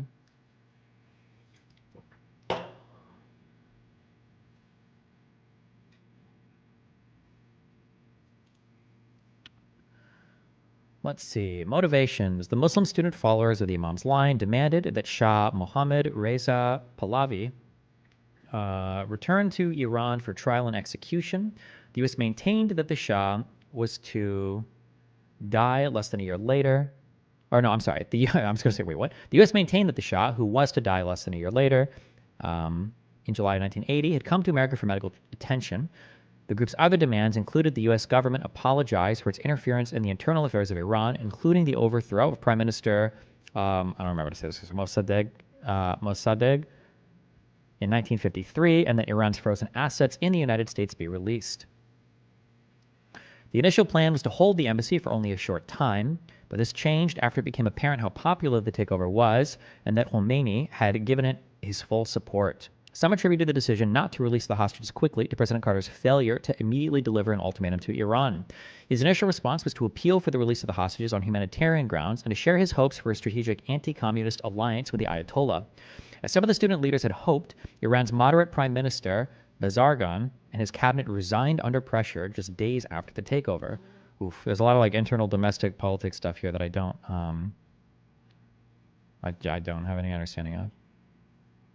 The duration of the hostages' captivity has been attributed to internal Iranian revolutionary politics, as Ayatollah Khomeini told Iran's president, "This has unified our people. Our opponents do not dare act against us. We can put the constitution to the people's vote without difficulty and carry out presidential and parliamentary elections." Various leftist student groups also supported the taking of hostages at the U.S. Embassy. The embassy takeover was aimed at strengthening the new regime against liberal elements in the government, portraying the regime as a revolutionary force while winning over the major following that the People's Mojahedin of Iran had amongst students in Iran. This is the same thing as like, does Mujahideen just mean like some kind of fighter? does this mean? Refers to people who engage in jihad. Okay. Anytime you see anything, if you ever see anything that like in Arabic that looks similar, or like the romanization of some of these words, I think you say the romanization that looks similar to that, usually it's the same word, they just spell it differently sometimes. Like 99% sure. But okay.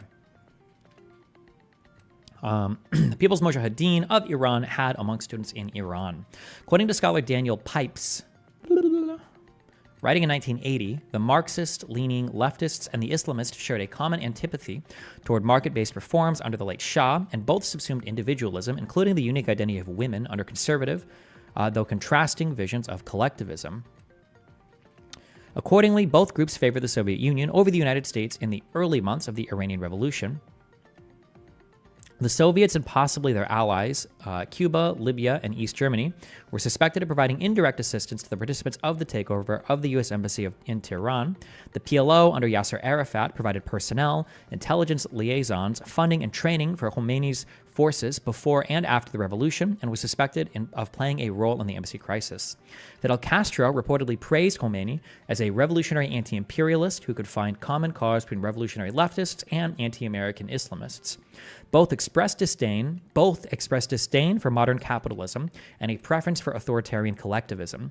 Cuba and its socialist ally Venezuela under Hugo Chavez would later form ALBA in alliance with the Islamic Republic as a counter to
States to apologize for meddling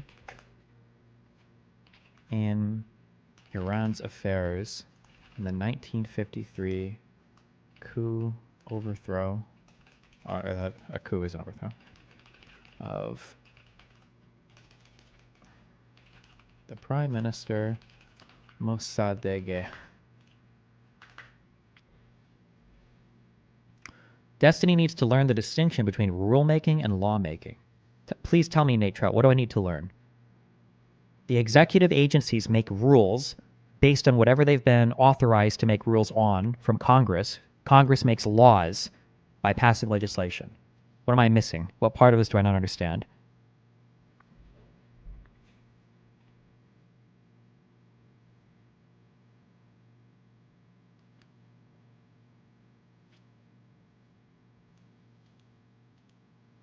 Okay. Prior attempts, takeover. Okay. Internal factions in Iran used the union around the hostage situation to strengthen their positions inside the country, eventually leading to the adoption of a theocratic constitution, the purging of more moderate elements after the end of the hostage crisis.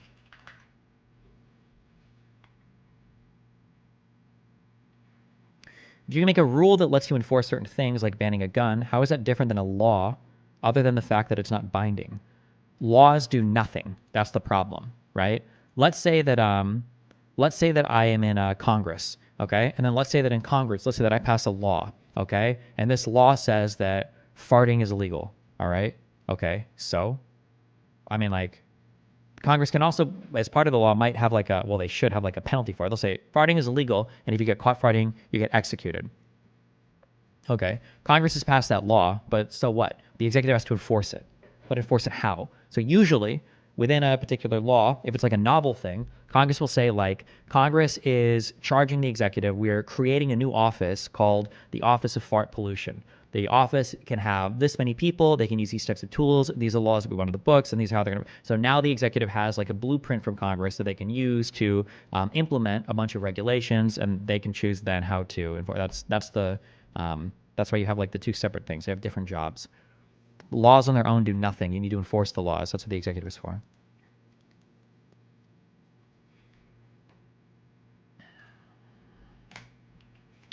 Let's see. Many external players were implicated, or let's see, we should say, the United States claims many external players were implicated in the takeover, including the Soviets, Cuba, Libya, and East Germany. Cringe. Imagine being a country called East Germany.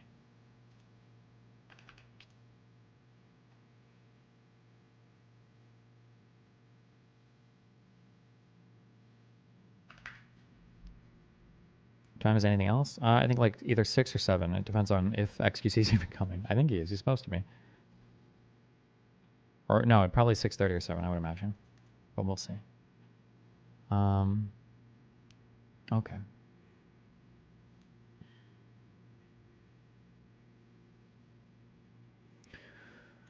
Documents discovered inside the American embassy. That's probably an important thing too. Documents were taken inside the embassy, selectively published to portray America as planning some sort of interference with internal Iranian affairs. Well, it seems unlikely this was ever being planned or considered.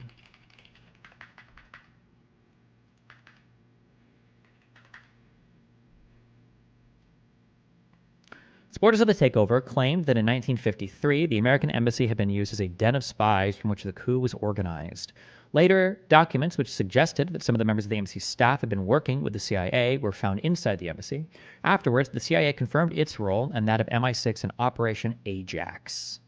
After the Shah entered the United States, Ayatollah Khomeini called for street demonstrations. This was the coup or the takeover, whatever it is in 53.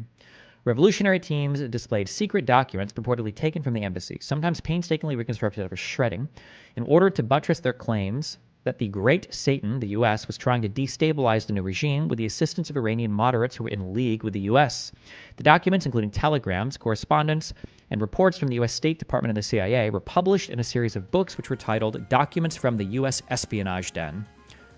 According to a 1997 Federation of American Scientists Bulletin, by 1955, 77 volumes of documents from the U.S. Espionage Den had been published. Many of these volumes are now available online. Cute.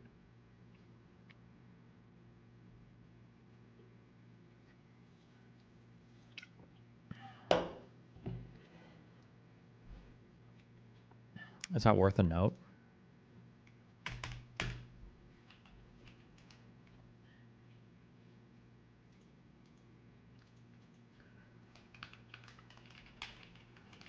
Documents from the embassy. Let's see. Iran published collections of documents found in the embassy in a series of books titled Documents from the U.S. Espionage Den, BAZ.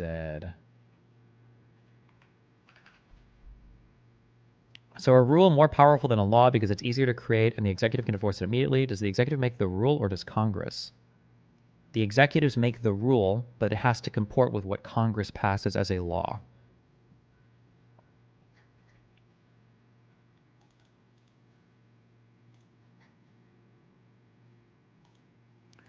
The 444-day crisis. For a chronological guide, see timeline of the Iranian hostage crisis. Holy shit, they're dropping people out of planes. What the fuck?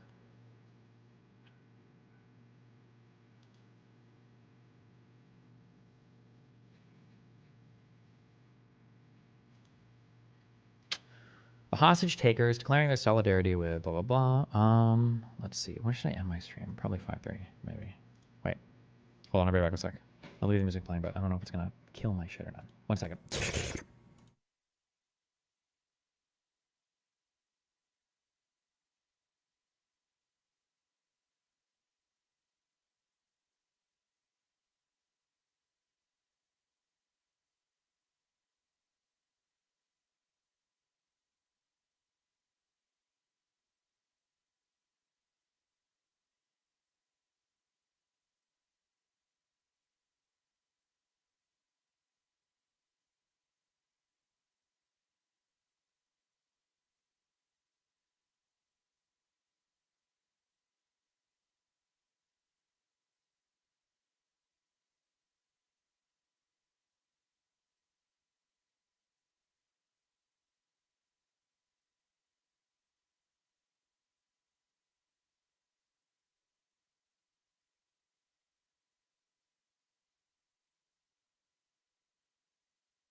Ooh.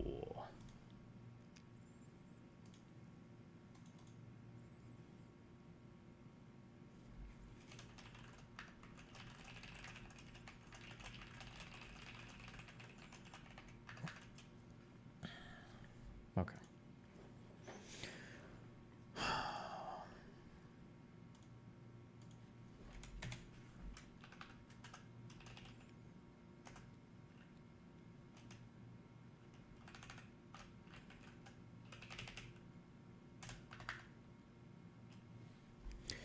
The hostage takers declaring their solidarity with the oppressed minorities and declaring their respect for the special place of women in Islam released one woman and two African Americans on November 19th. Before release, these hostages were required by their captors to hold a press conference in which Kathy Gross and William Quarries praised the revolution's aims.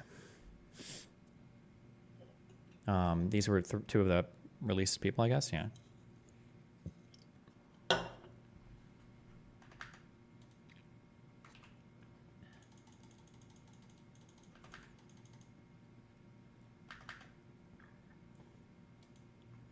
X Twitter is reportedly testing a dislike button. BZ. Okay. According to the then United States ambassador to Lebanon, John Gunther Dean, the 13 hostages were released with the assistance of the Palestine Liberation Organization after Yasser Arafat and Abu Jihad personally traveled to Tehran to secure a concession.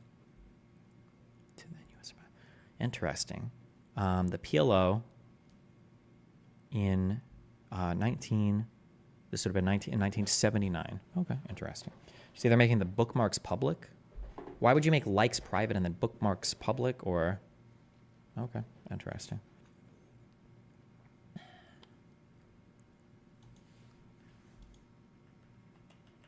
Did we watch this? Peep the topics on the video. Nope, we haven't yet. I don't know if I will.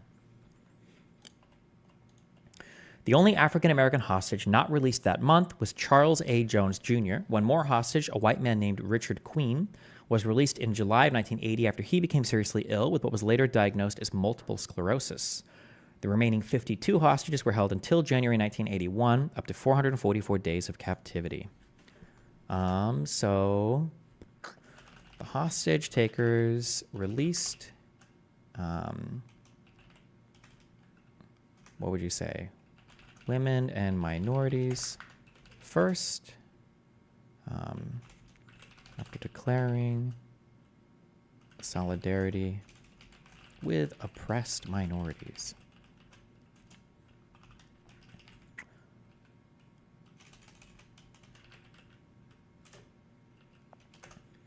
Arafat traveled to Tehran and assisted with the release of 13 other hostages. It's kind of weird. We've seen the Trumped O files, or the Trumped up files? Trumped of files? Hashtag on Twitter. Is this anything new? I have no fuck. Trump pedophiles. Oh, hashtag on Twitter. Oh, no, I haven't. I don't know anything about the Epstein shit. I just don't care about anything related to Epstein shit. Miss me. Please miss me so hard with that shit. I don't give a fuck. If something solid doesn't come out, I just don't give a fuck. People have been overplaying that Epstein shit for so fucking long. I just super don't give a fuck. If anything solid comes out, yeah, talk to me then.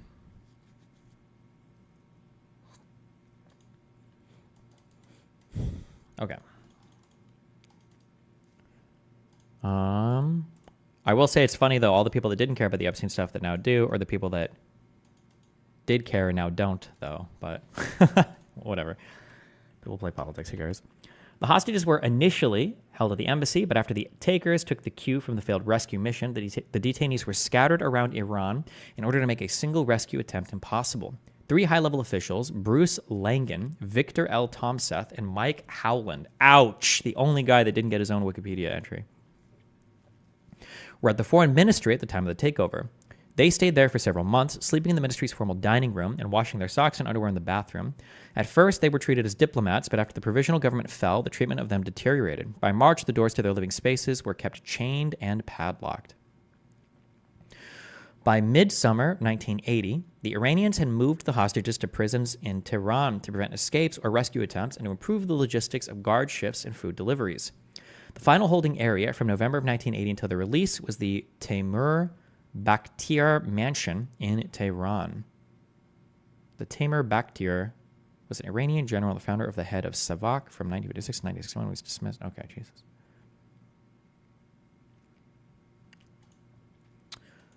Where the hostages were finally given tubs, showers, and hot and cold running water. Several foreign diplomats and ambassadors, including former Canadian ambassador Ken Taylor, visited the hostages over the course of the crisis and relayed information back to the U.S. government, including dispatches from Langen.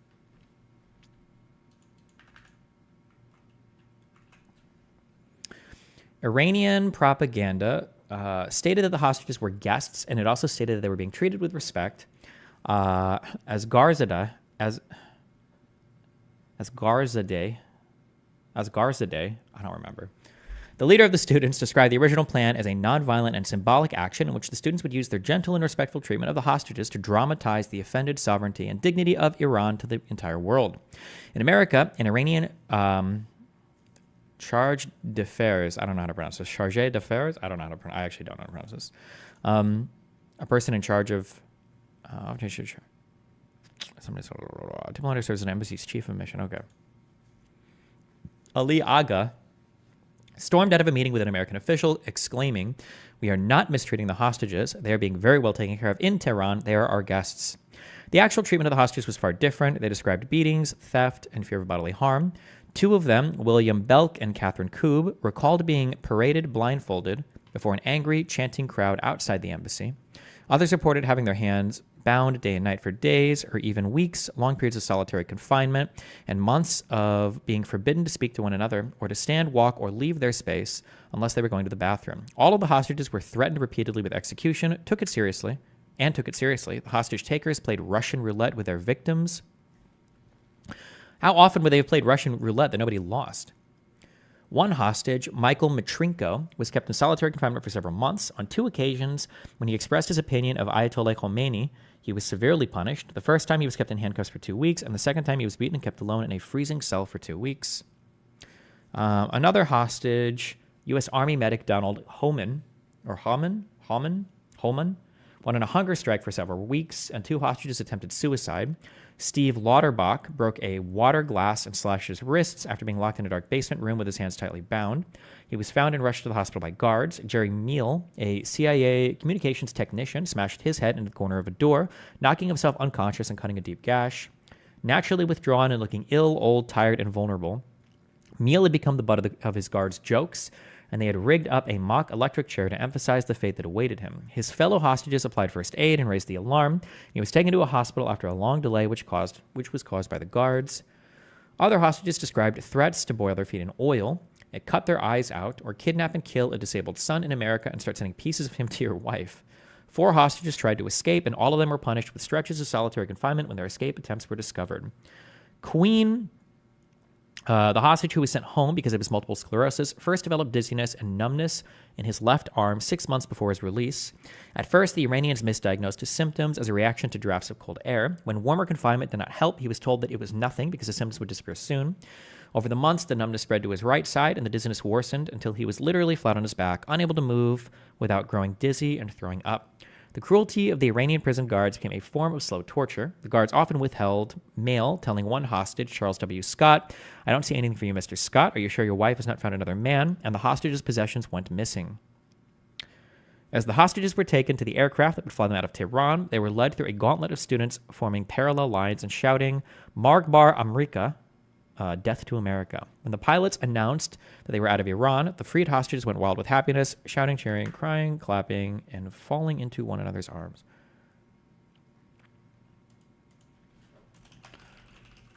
Hostages endured general mistreatment as prisoners.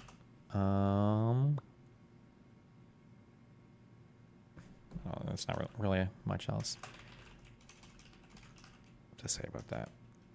I don't know what else there. Yeah. Okay.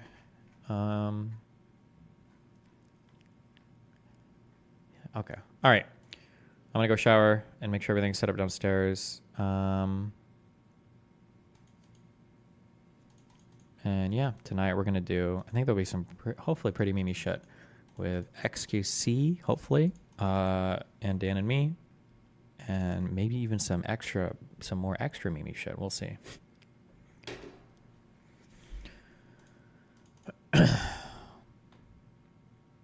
Okay. Have fun. Be careful. Stay safe.